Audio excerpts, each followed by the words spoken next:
એમની વાત સાચી છે કે છેલ્લી 3 પેઢીથી અમે જોડાયેલા છીએ, કારણ કે મારા નાનાના અનેક પુસ્તકો અહીંયા જ છપાયા છે મનુભાઈ પાસે. મારા પિતાશ્રીના પણ પુસ્તકો એમની પાસે છપાયા છે અને મેં પુસ્તક લખ્યા નથી પણ મને મંચ આપ્યો છે, એને માટે થેન્ક યુ સો મચ. આપણે અહીંયા જે વિષય પર વાત કરવાના છીએ એના એકા તમારી પાસે 2 છે અને 111મી જ્યારે જન્મ શતાબ્દી હતી ત્યારે રાજકોટની અંદર પુસ્તક મેળો થયો અને એ પુસ્તક મેળામાં 25મી તારીખે જ જયભાઈ અને હું બંને મંચ ઉપર હતા અને અમે બાળ વાર્તાઓની વાત કરેલી.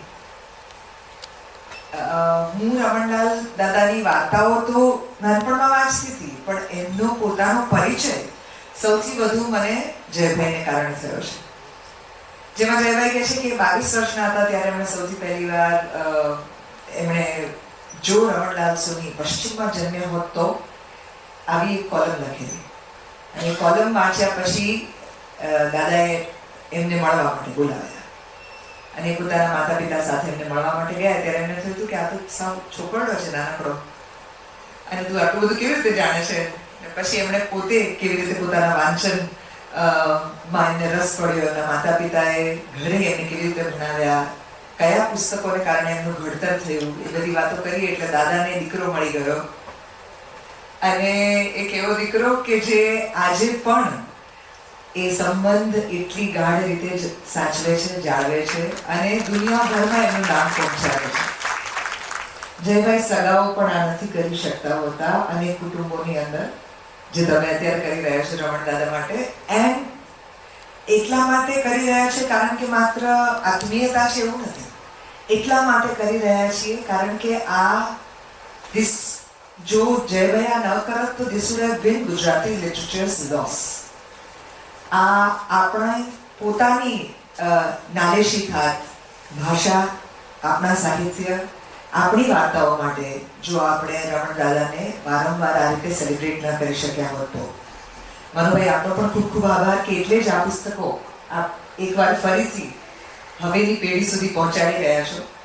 કારણ કે અત્યારે બાળ વાર્તાઓ લખાવવી, ધારો કે થોડાક પાછળ જઈને વિચારીએ તો અમારા બાળપણની અંદર રમણલાલ દાદા સિવાય અમે જે ટ્રાન્સલેશન્સ વાંચ્યા હોય એની અંદર ધારો કે જુલેવરનું ભેદી ટાપુ હોય, અથવા તો લે મિઝરેબલ દુખિયારા તરીકે વાંચી હોય, અથવા તો સળગતા સૂર્યમુખી વાંચી હોય.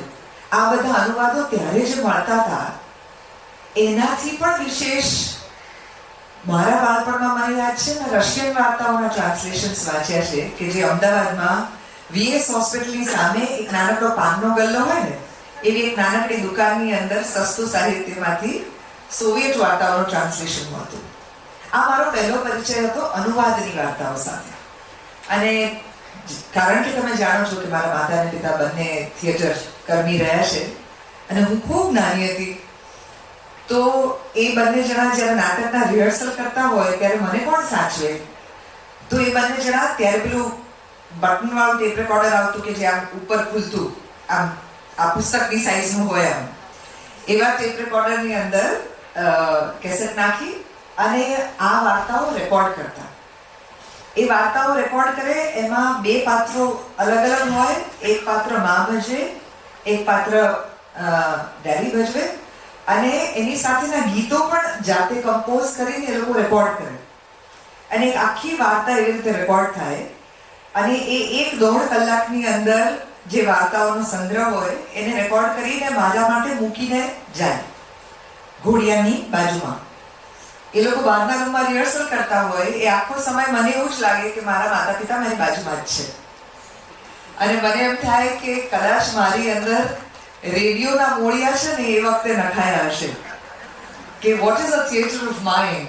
અવાજથી તમે દુનિયા કેવી રીતે ઊભી કરી શકો છો એનું શિક્ષણ કદાચ મને ત્યાંથી મળ્યું હશે. પણ આજે જ્યારે પાછળ ફરીને જોઉં છું ત્યારે વિચાર કરું છું કે મારા માતા પિતાને તો રશિયન નહોતું આવડતું. મારા માતા પિતાને યશવંત મહેતા કે પછી રમણલાલ સોની કે આવા કેટલાય ગુજરાતી લેખકોએ કેટલી મોટી ભેટ આપી. આ સાહિત્ય એ સમયનું બીજા દેશનું ઘણી બધી વાત તો એ દેશનું કે જેની સામે આપણે લડી રહ્યા છીએ ગુલામીમાંથી બહાર નીકળવા માટે. એક તરફ તમે ખાદીધારી અંગ્રેજો સામે લડી રહ્યા છો અને બીજી તરફ એ જ અંગ્રેજી સાહિત્યની સારપને અપનાવીને પોતાના દેશમાં લાવવાનો પ્રયત્ન કરી રહ્યા છો. બારી ખુલ્લી રાખવી, ભલે દરવાજો બંધ રાખવો, આ બે કેવી રીતે લોકો સરસ રીતે બેલેન્સ કરતા હતા એ આજના સમયમાં આપણે સૌથી વધારે સમજવાની જરૂર છે. કારણ કે પશ્ચિમનું જેટલું છે તે બધું જ નકામું છે, કંઈ જ કામનું નથી, કંઈ જ આપણે યોગ્ય નથી. એવી સમજણ જે હવે આપણે ઊભી કરી છે ગુલામી વગર, એ એમણે ગુલામી સાથે કેવી રીતે નહોતી રાખી, એ બહુ મોટો અને સમજવા જેવો વિચાર છે. બીજું જે મને અચરજ થાય છે એ છે કે ફ્રેન્કેન્સ્ટાઇન જેવી વાર્તાઓ અથવા તો શેરલોક હોમ્સ એ વખતે જે રીતે લખાયું હશે, આ પુસ્તકો સુધી ઇન્ટરનેટ વગરના સમયમાં આ વડીલો કેવી રીતે પહોંચ્યા? અને પહોંચ્યા તો પહોંચ્યા. આજે અહીંયા સીબીએસઈ, આઈબીએસઈ આવી અનેક પ્રકારની સ્કૂલ્સ હોવા છતાં ગુજરાતી બાળકોનું અંગ્રેજી સારું નથી એવી નાનામાં આપણે અનેક જગ્યાએ અનુભવીએ છીએ. તો આ લેખકો આટલું સારું અંગ્રેજી જાણીને કે જેના આખા પુસ્તકોના આટલા ભાગના અનુવાદ એ વર્ષોમાં કરી શકે, મારા તો જન્મ પહેલાની વાત છે, તો આટલું સારું અંગ્રેજી લોકોએ કેવી રીતે કેળવ્યું હશે? દાદાએ તો બંગાળી પુસ્તકોના પણ અનુવાદ આપણને આપ્યા છે. તો આપણને એમ થાય કે એ લોકોએ આટલી સારી ભાષાનું મંજન કેવી રીતે કર્યું અને એનો કેટલો સદુપયોગ કર્યો. મારા તમારામાંથી જેટલાને જે બીજી ભાષા આવડતી હોય એ ભાષાથી આપણી ભાષા સુધી કોઈ સેતુ બંધાય એવો કેટલાય પ્રયત્ન કર્યો. આપણને ક્યારે એવો વિચાર આવ્યો? જે ભાષાનું જેમાં વાંચ્યું એમાં આનંદ થયો, કારણ કે એ માત્ર એક સ્વાર્થી આનંદ છે કે મને મજા આવી, મેં મજા કરી લીધી. આ વિચાર એ છે કે મને મજા આવી અને મને લાગે છે કે ખાલી મને નહીં, મારી આસપાસના લોકોને પણ મજા આવે અને મારા પછી આવનારી કેટલીય પેઢીઓ સુધી એ મજા ટકી રહે. એટલે આજે આંબા વાવો તો કેટલી પેઢી એનો ફાયદો લે અથવા તો ઉપયોગ લે, ફાયદા કરતા વધારે સારો શબ્દ છે કે કેવી રીતે એનો ઉપયોગ લે, એ આ પુસ્તકો સાથે આપણે સુધી પહોંચ્યું છે. 400 પુસ્તકો એટલે કેટલું લાંબુ કામ છે. અને એમાં જયભાઈની જ વાતમાં મેં સાંભળેલું કે લગભગ 35-40 વર્ષની ઉંમર દાદાને આંખમાં તકલીફ હતી. તે મુંબઈ બેન્ડ્રા એક એ વખતના એક અંગ્રેજ ડોક્ટરને મળવા માટે ગયેલા અને ડોક્ટરે એવું કીધેલું કે તમારી આંખ હવે બહુ નહીં ટકે, લગભગ 5-7 મહિના કે બહુ તો 5 વર્ષ પછી તમારી આંખ નહીં હોય. 35-40 વર્ષની ઉંમરે જો તમને કોઈ એવું કહે કે તમારી આંખ જતી રહેશે તો પગ નીચેથી કેવી જમીન ખસી જાય. 97 વર્ષની ઉંમરે એને લગભગ નહીવત દેખાવા માંડેલું. તો એ વખતે એમને જયભાઈએ પૂછ્યું હતું કે તમને આ કેવી રીતે, આ કેટલું આકરું કે ગુંગળામણ ભર્યું લાગતું હશે કે જે માણસ આટલું લખે છે, આટલું વાંચે છે, એ વાંચી ના શકે. ત્યારે એમણે કીધું કે જે 37 વર્ષે જવાનું હતું એ જો 97 સુધી ટક્યું તો આ તો કેટલો મોટો લાભ મને ઈશ્વરે આપ્યો છે. અને 37 વર્ષે જ્યારે મને ખબર પડી ત્યારે મેં એવું જ માની લીધેલું કે ઈશ્વર જો ઈચ્છતો હશે કે હું એનું ઘરકામ સતત કરતો રહું તો આંખ આપશે. મનુભાઈએ જ અકુપાર છાપી છે અને અકુપારની અંદર ધ્રુવ દાદાએ બહુ સરસ એક વાત લખી છે. તમારામાંથી કોઈએ પણ અકુપાર વાંચી હોય તો એ ભાગ અમે નાટકની અંદર નથી લીધો, પણ એનો બહુ વસવસો છે કે એ ભાગ નાટકમાં નથી બતાડી શક્યા. જેની અંદર એ કહે છે કે જોણું છે ને તો આંખ છે, આંખ છે તો જોણું છે. એમને વાત એવી છે કે જેમાં એ એક મહિલાને મળે છે કે જે દરિયા કિનારે છે અને વાત કરે છે કે દરિયાના ખૂબ ઊંડા પેટાળમાં જ્યાં બિલકુલ અજવાળું નથી હોતું ત્યાં જે માછલીઓ હોય છે ને એને આંખ નથી હોતી, કારણ કે એને આંખની જરૂર નથી. એ આંખથી જોશે શું? કારણ કે એ તો અંધારામાં જ રહે છે. તો જે આપણને જોવા મળે છે એ ત્યારે જ જોવા મળે છે જ્યારે આપણે એને જોવાની જરૂર છે. અને જ્યારે એ જરૂર આપણી અંદરથી જતી રહે છે ત્યારે એ આંખનું મહત્વ નથી રહેતું. મારી વાત દાદાએ ટ્રાન્સલેટ કરેલી એક વાર્તાથી પૂરી કરું છું. ઓસ્કર વાઇલ્ડની એક સરસ મજાની વાર્તા એમણે ટ્રાન્સલેટ કરી છે, જે આની અંદર જ છપાઈ છે, સરસ રાજકુમાર. હવે આ વાત છે એક પૂતળાની. એક નગરની અંદર એક પૂતળું છે અને પૂતળાનો રાજકુમાર જે છે એટલો ખુશ મિજાજી, એટલો હેપી દેખાય છે. જેટલા લોકો પસાર થાય એ બધા એ પૂતળાના વખાણ કરે કે કેટલું સરસ પૂતળું છે, કેટલું ખુશ પૂતળું છે, કેટલો ખુશ રાજકુમાર છે. બધા આ પોતપોતાની દ્રષ્ટિએથી એ પૂતળાને જુએ છે. એક પંખી જે છે એને ઇજિપ્ત જવાનું છે, અહીંયા ઠંડી ખૂબ વધી રહી છે, એનું આખું ટોળું આગળ નીકળી ગયું છે અને આ પક્ષી બિચારો પાછળ રહી ગયું છે. તો આ પક્ષી આજે રાતવાસો કરવા માટે ક્યાં રહે? તો એ નગરની અંદર જગ્યા શોધતું હોય છે ને, એમાં એને આ પૂતળું દેખાય છે ને એને એમ થાય છે કે આવડા મોટા પૂતળાની નીચે હું સરસ રીતે રાતવાસો કરી શકીશ. પૂતળાના પગ પાસે પંખી સૂઈ જાય છે અને પોતાની પાંખોને પોતાની ઉપર ઓઢવાનો પ્રયત્ન કરે છે અને ત્યાં ઉપરથી ટીપું પડે છે. એને એમ થાય છે કે આવડું મોટું પૂતળું ઉપર છે, આકાશ એકદમ સાફ છે ને આ ટીપું ક્યાંથી મારી પર પડ્યું? ત્યાં બીજું ટીપું પડે છે. એટલે એને એમ થાય છે કે આ તો સાવ નકામું પૂતળું છે. આવડા મોટા પૂતળા નીચે સૂઈએ તોય ભીના થવાય, એનો શું ફાયદો? અને જ્યાં ઉપર જુએ છે પોતે ઉડી જવા માટે, ત્યાં પાછું એની પર ટીપું પડે છે ને એને ખબર પડે છે કે આ ખુશ રાજકુમાર તો રડી રહ્યો છે ને એના આંસુ એની પર પડી રહ્યા છે. ચકિત થઈ જાય છે. એ જઈને એને પૂછે છે ઉપર રાજકુમારને કે તને શું થાય છે, તું કેમ રડે છે? તો કે છે દૂર ગામમાં મને દેખાય છે કે એક નાનકડું ઝૂંપડું છે, ઝૂંપડાની ઉપર એની છત પણ નથી અને ત્યાં એક બાળક ખૂબ બીમાર છે અને એક સ્ત્રી માથા ઉપર હાથ રાખીને બેઠી છે. એના બાળકને ખૂબ તાવ છે, એની પાસે બિલકુલ પૈસા નથી કે એની દવા પણ કરાવી શકે ને જોઈ જોઈને મને એટલો જીવ બળે છે. જ્યાં સુધી હું રાજકુમાર હતો, જ્યાં સુધી હું મારા મહેલની અંદર હતો, ત્યાં સુધી મેં માત્ર ખુશીઓ જ ખુશીઓ જોઈ છે અને એટલે જ ખુશ રાજકુમાર તરીકે લોકો મને અહીંયા જોઈ રહ્યા છે, મને પ્રસ્થાપિત કર્યો છે.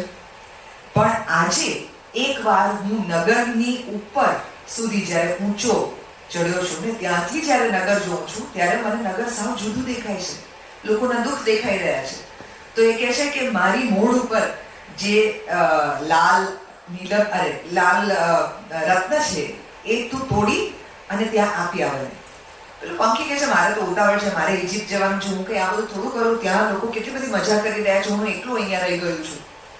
રાજકુમાર એને બહુ જ કન્વિન્સ કરે છે તું જાણે. એટલે એ રત્ન લઈને જાય છે અને ત્યાં બાળકની બાજુમાં મૂકે છે. બાળકના કપાળ પર પંખી બેસે છે અને એને હવા નાખે છે પોતાની પાંખોથી. એટલે બાળકને એવું લાગે છે કે હા શા થોડો ઠંડો પવન આવ્યો ને તો હવે મારો તાવ થોડો ઓછો થઈ ગયો છે.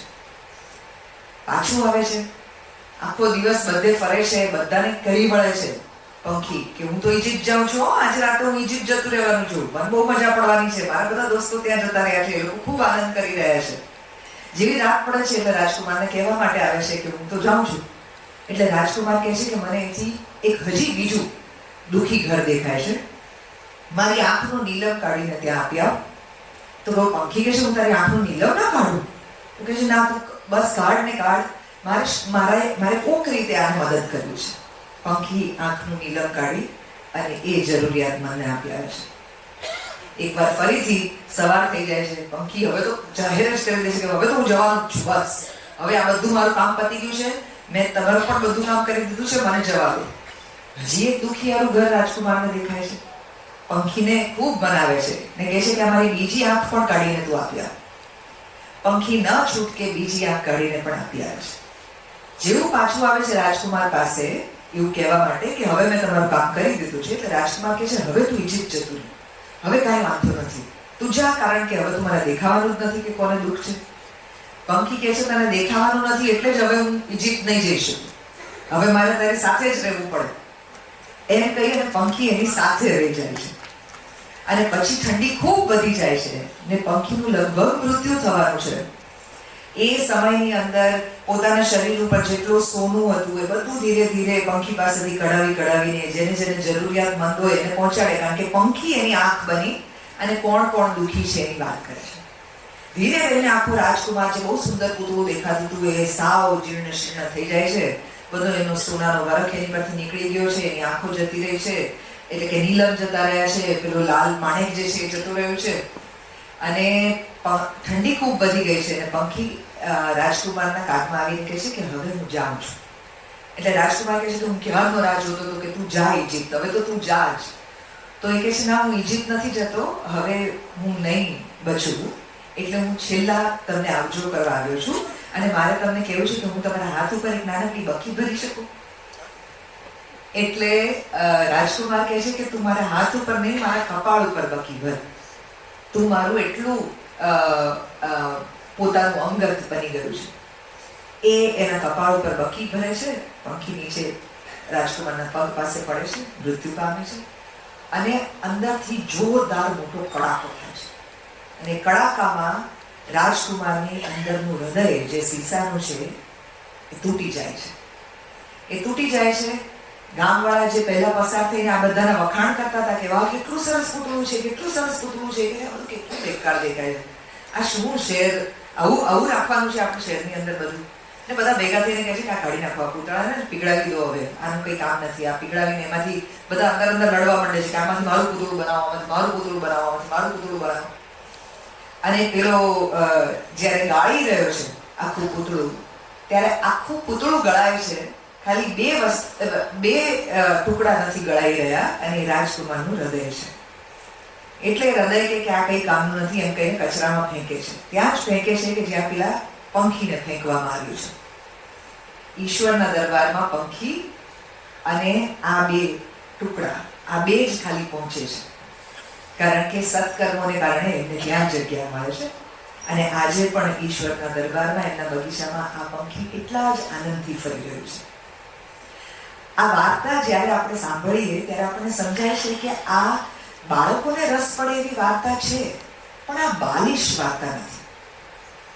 આ એ વાર્તા છે કે મોટી ઉંમરે પણ જ્યારે તમે સાંભળો ત્યારે તમારી અંદરનું બાળ સહજ હૃદય જે છે ને એને સારું લાગે છે, કારણ કે આમાં કંઈક સારથની વાત છે, કંઈક સમજણની વાત છે, કંઈક વિચારની વાત છે, કંઈક વધુ સારા માણસ બનવાની પ્રેરણાની વાત છે. અને એટલે જ આ પુસ્તકો એ બાળ ઘડતરના પુસ્તકો એટલા માટે કહેવાય છે, જે આપણા સમાજમાંથી અત્યારે લગભગ નહિવત થઈ ગયા છે. એને પાછા સોંપવામાં આવે અને એના માટે થઈને પણ આપણે 100 વર્ષ પાછળ જવું પડે, એ આપણી અત્યારની વર્તમાન પરિસ્થિતિ છે. તો આપણી પાસે જે છે, નવું નથી બની રહ્યું, એનો રગબાટ કરવાને બદલે જે છે એનો ઉજ્વાસ પાથરીએ. Thank you.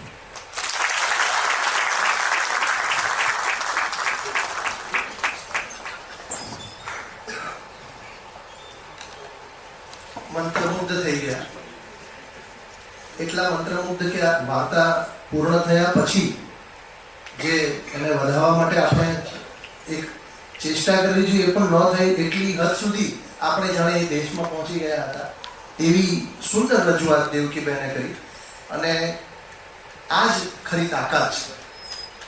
હવે આજે રથ સપ્તમીના દિવસે ગ્રંથ સપ્તક, જે મૂળ આપણું વિમોચનનો કાર્યક્રમ છે, તેને આગળ વધારીએ તો એક આ વિમોચનની કલ્પના પણ ખૂબ સરસ એક જુદી છે આજના કાર્યક્રમની. જયભાઈ અને રોહિતભાઈ સાથે મારી વાત થઈ હતી ત્યારે, અને મનુભાઈએ કીધું કે આજે આપણે એક સરસ આનો સુંદર ઉપક્રમ એક જુદી રીતે આ વિમોચન કરીએ. તો હું નામ બોલતો જઈશ અને તમારી સૌની સમક્ષ એક સરસ નવું કૌતુક, એક જુદી રીત આવી જશે, અને તમને ધ્યાનમાં આવશે કે કેવી સરસ રીતે આ વિમોચન થઈ રહ્યું છે. સૌથી પહેલું ઓસ્કાર વાઇલ્ડની ફેન્ટસીમાં કલ્પના વિહાર કરાવતી, એમના શાશ્વત મૂલ્યો સમજાવતી કિશોર કથા સ્વાર્થી રાક્ષસ, એ પુસ્તક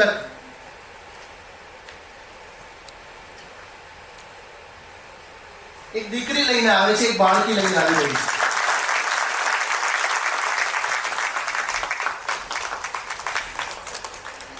ત્યાર પછી જે કથાના આધારે વિશ્વની શ્રેષ્ઠ બાળ ફિલ્મ બની છે એવી રોમાંચક કિશોર કથા, એટલે કે રોઝસ્તાનનો ઉલ્લુ. આ કથા જયભાઈએ સરસ કીધું હતું, બોલો જાદુગર શબ્દ ત્યારે પ્રચલિત નહોતો, એટલે ઉલ્લુ કેવો સરસ એ પણ આજે જયભાઈ તમારું તમને અર્પણ કરવાનું છે વારેઘડી. ત્યાર પછી હોરર ફોર્મેટનો ઉપયોગ કરીને લખાયેલી દુનિયાની પ્રથમ અને ખૂબ લોકપ્રિય સાયન્સ ફિક્શન, એના ઉપરથી નરાસુર. આ પુસ્તકોના જે શીર્ષક છે ને એની ખૂબ સરસ વાત જયભાઈ એમના વક્તવ્યમાં ક્યાંક ને ક્યાંક કહેશે કે કેવું સુંદર એમની આ માત્ર અનુવાદ નથી, ભાવાનુવાદ છે. ત્યાર પછી સ્કૂલેથી ઘરે જતા કિશોરને રસ્તામાં જડેલા જાદુઈ તુંબડા દ્વારા સર્જાતી અવનવી ઘટનાઓની હારમાળા, એટલે કે તુંબમ તુંબા. તુંબમ તુંબા.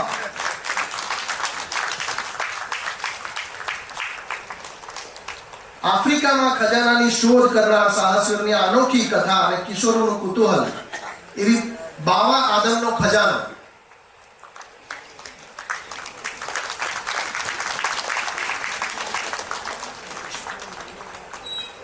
ડિજિટલ યુગમાં પણ જેની ફેન્ટસી માણવાનો અનુભવ લાવો છે એવી એક નક્ષીક રોમાંચક કિશોર કથા, એટલે મંગલુ.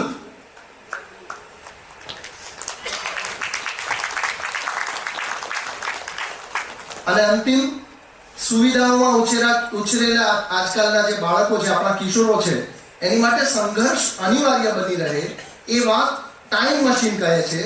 અને બીજી વાત અંધસ્તાનની છે, તો એ છે ટાઈમ મશીન અને અંધસ્તાન.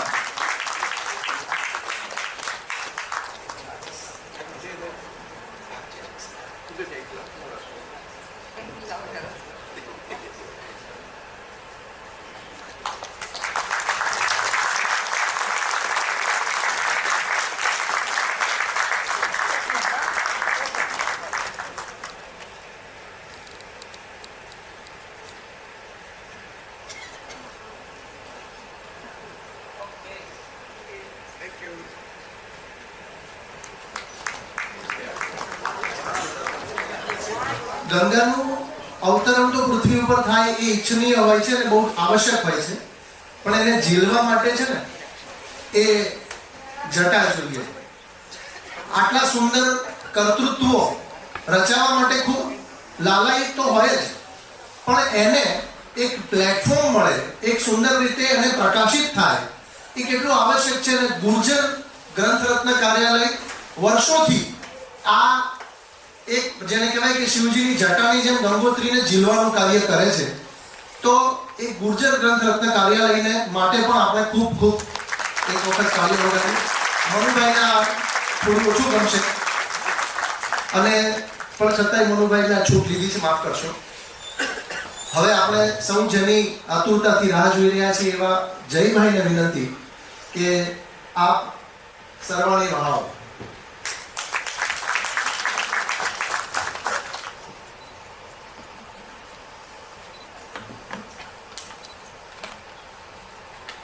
આમ મુરબ્બી કહી શકાય, આમ પાછા સ્વભાવે મુરબ્બા જેવાય છે એવા યશવંત દાદા. દેવકી તો હું સ્વજન ગણું, ફેમિલી મેમ્બર ગણું, કારણ કે એને સામાન્ય રીતે પહેલા સંકોચ હતો. મનુભાઈ બોલે કે એ જો આવી શકે તો આપણે પૂછવું પડે. મેં કીધું પૂછી લો, એમાં શું. અને મેં પૂછ્યું તો દેવકીએ કહ્યું એને હમણાં જ રેડિયોમાંથી નિરાત લીધી છે. બરોબર, તો એના આશકારામાં મને ડિસ્ટર્બન્સ નહોતું કરવું, પણ એને તો ઉબળકા ફેર કહ્યું કે ના ચોક્કસ આવું ને, અમદાવાદમાં હોય, પછી બારગામ આવવાનું હોય તો આપણે 1 મિનિટે વિચાર કરીએ, અમદાવાદમાં હોય તો શું કામ ના આવે. એટલે તરત જ એને હા પાડી દીધી. અને શ્રીરામભાઈ, આ તો રમણલાલ સોનીએ બધાના નામ જ એવી રીતે રાખ્યા, શ્રીરામ જયરામ, બે સંતાનોના નામ. પ્રતિમા બધા આમ ધૂળ થઈ ગયા આખી ઘરમાં. બરાબર, પણ શ્રીરામભાઈ છે ને એ મારા માટે બહુ વિશેષ ભાવ રાખે. અને રેણુકાબેન દુનિયાના કોઈ પણ ખૂણેથી મેસેજ કરે, એમના દીકરા અને દીકરી એટલે કે રમણલાલ સોનીના ગ્રાન્ડ ચિલ્ડ્રન એ અમેરિકાના બે, એક ન્યૂજર્સીમાં અને કેલિફોર્નિયામાં અત્યારે છે, રવિજા અને ગૌરવ. તો ત્યાં જાય તો પણ યાદ કરતા હોય. અમે ત્યાં પણ મળીએ. અમે એકચ્યુઅલી અમદાવાદમાં હવે મળે ઘણા વખતે, બાકી અમે 2 વખત તો અમેરિકામાં મળી ગયા, કારણ કે 2 જણા અમેરિકામાં જ હતા સંતાનો પાસે. એટલે રમણલાલ સોની ભલે કે જઈ ન શક્યા દુનિયાની અંદર બધી, એમણે દુનિયા આખીનું સાહિત્ય, પણ એ વખતે એવી સગવડતાઓ હતી નહીં, બાળ સાહિત્યકારોને એવું કંઈ મળતું નહીં. પણ એવા આશીર્વાદ પરમાત્માને જરૂર એમને મળ્યા કે એમના સંતાનોના સંતાનો દુનિયાની અંદર વિહરી રહ્યા છે, અને એમને કારણે એમના સંતાનો પણ વિહરી રહ્યા છે. એટલે આખો સોની દાદાનો પરિવાર અહીં હાજર છે, એને જો યાદ નહીં કરવો, એમનો આખો પરિવાર. મનુભાઈ બહુ મને ગમતા. જો આમ વાકઈ આ વાતકી વ્યવહાર નથી. મારા ડિસ્ટ્રીબ્યુટર તો નવ ભારતમાં છે, રોનક બરોબર, પ્રકાશક તો હું પોતે જ થઈ ગયો છું. એટલે આ હાથમાં મારી એક નાનકડી પત્રાવળી છે, રિવ્ઝિન ક્રિએશન નામનું, ભારત પુસ્તકો પૂરતું મારે અમુક પ્રકારે છાપવા હોય એ બધું કરી શકું ખેલ, એટલા માટે મેં બનાવ્યું. પણ વર્ષોથી મેં મનુભાઈને કહેતો હતો, મેં કીધું મારે આ પબ્લિકને કહેવું છે કે હું એક જમાનામાં જ્યારે કોલેજમાં ભણતો ત્યારે એક અમદાવાદમાં એવું વિજય પદ્મ નામનું એક મોટું ચાંદીનું શિલ્ડ આવતું વક્તૃત્વ સ્પર્ધાનું, અને આ એસટી આર્ટ્સમાં જેની સ્પર્ધા હતી, ફરતું શિલ્ડ હતું, અને હું જીતી ગયેલો અને એનો પુરસ્કાર મળ્યો. એટલે પુરસ્કાર મળે એટલે આપણે પુસ્તકો વાપરી કાઢો. એ રાતે હું ગુર્જરમાં ગયો હતો, અને ત્યારે અલગ અલગ વિશ્વ સાહિત્યના સરસ પુસ્તકો મેં ખરીદ્યા. પુસ્તકો એટલા વધારે થયા, એ કઈ મને ઓળખે નહીં, હું કઈ એમને ઓળખું નહીં. મનુભાઈ ત્યારે હતા પણ નહીં, બીજા ભાઈઓ બધા બેઠા હોય ત્યાં. તો મને કે આ તો કોથળો ભરીને તમારે લઈ જવો પડશે, આ કઈ થેલીમાં નહીં આવે. પછી બિચારા ભાઈ કોથળો લઈ આવ્યા, કોથળામાં તો પુસ્તકો પડે, કોથળો ફાટી ગયો. એટલે ભાઈ મૂંઝાણા. હવે ત્યારે કુરિયરનો એવો યુગ નહીં. આ હું વાત કરું છું અર્લી 90s, 94 કે 93-95 સાલ હશે, 93 કે 94. તો પૈસા ચૂકવાઈ ગયા, બિલ બની ગયું, પુસ્તકો ખરીદાઈ ગયા. એ ભાઈ મૂંઝાય, એમને બંધ કરવાનો સમય સાંજે ગાંધી રોડનો બધો પેલો ટ્રાફિક. એટલે મેં કીધું એક કામ કરો, આ કંઈક ઉચકી શકે ને હું ખોખું કે કોઈ એવી વસ્તુ લઈ આવું. પછી ત્યારે તો જે પેલા સિક્કાવાળા ફોન હતા, મેં કીધું પછી કોઈક મારા મિત્રને ફોન કરીશ તો હું અહીંથી ગોંડલની બસમાં બેસી જાઉં ને, ત્યારે હું ગોંડલ રહેતો, તો એ તો લેવા આવી જશે, ત્યાં અમે 2 જણા થઈ જશું, અત્યારે એક છીએ. એટલે પછી બહાર નીકળો તો એક બધા ઓલા પાથરણા વાળા બેસા હોય ને, એમાં જૂનું ટીપડું મળ્યું મને, બેરલ પતરા, અને એ મને લાગ્યું કે આવા પુસ્તકો સમાઈ જશે આટલા. અને આ તો ટીપડું તો તૂટશે નહીં, પથરા ભલે તૂટી જાય, આ પતરાનું ટીપડું તો તૂટશે. એટલે મેં ખરીદ્યું ત્યાંથી. એ ખરીદીને હું પાછું એ ખાલી ટીપડું લઈને ગયો ગુર્જરના પગથિયા ચડીને. એ બધા હજી પુસ્તકો મારી પાસે પડ્યા છે સલામત. એ પુસ્તકો એ ટીપડામાં પડ્યા. પછી એક પેલા ભાઈને એમ થયું જે કાઉન્ટર પર બેઠા હતા કે ભાઈ આ બને કે તમે એકલા તો કેમ ઉચકી શકશો. મેં કીધું આપણે રિક્ષા સુધી પહોંચાડી દઈએ, પછી રિક્ષાવાળો મને બાલદીના બસ સ્ટેન્ડે પહોંચાડશે, ત્યાંથી મને ગોંડલની બસ મળી જશે. એટલે બહુ સહેલું છે, એટલું બધું કઈ અઘરું મને લાગતું નહોતું લઈ જાઉં. એટલે ભાઈ મને રિક્ષા સુધી પહોંચાડી દીધો. અમે બે એક પેલું ટીપડાનું એક હેન્ડલ ઉચકીને એ રિક્ષાવાળાને થોડા રૂપિયા વધારે આપ્યા, 5 રૂપિયા વધારે આપ્યા, એટલે મને બસમાં ટીપડું મુકાવી દીધું. અને ઓલા સિક્કાવાળા ફોનમાંથી મેં ફોન કરીને મારા એક મિત્રને કહ્યું હતું, એટલે ભાઈ આવીને મને ત્યાં ગોંડલ ઉતારીને લઈ ગયા. એટલે આવો નાતો છે. પણ તમને બીજી સરસ મજાની વાત કરું.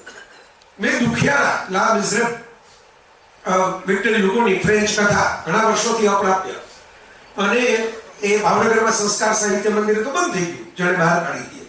મેં એના ઉપર ગુજરાત સમાચારમાં મારી કોલમમાં ટ્રાયોલોજી લખવાની શરૂઆત કરી. પહેલા હપ્તામાં જ મનુભાઈનો મને ફોન આવ્યો કે ભાઈ આ ના રાઇટ્સ મારી પાસે છે, તમારે આ લખવાનું હતું કેવું હતું ને, તો આપણે એને રિપ્રિન્ટ કર્યું, લોકો વાંચે. તો મેં કીધું મને તો એમ થયું કે ભાઈ પેલી ફિલ્મ આવી છે યુ જેકમેનની, એટલે આપણે આ નિમિત્તે લખી નાખીએ કે આ કથા શું છે. પછી વિક્રમભાઈનો ફોન આવ્યો, મૂળશંકર મોહનલાલ ભટ્ટના દીકરા. ત્રીજો હપ્તો મારો છપાય પેલા દુખિયારાને જાણે.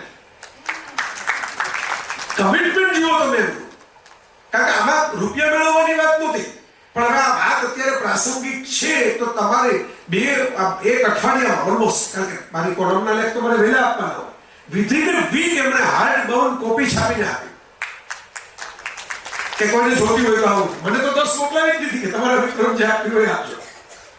એટલે મનુભાઈ માત્ર પ્રકાશક નથી, એ પ્રકાશ પણ પાથરે છે ક્યારેક ક્યારેક આવા બધા અંધારા ખૂણાઓ. આ પુસ્તકો પણ એનું ઉદાહરણ છે. કારણ કે એમને કહ્યું મૂળ આમાં આખી કથા શરૂ ક્યાંથી થઈ તમને કહું. ફ્રેન્કેનસ્ટાઇન ફિલ્મ મેં જોઈ નેટફ્લિક્સ ઉપર ગુલિનેમો ડેલ ટોરોની છે, અત્યારે ઓસ્કારમાં પણ ઘણા બધા નોમિનેશનની અંદર છે.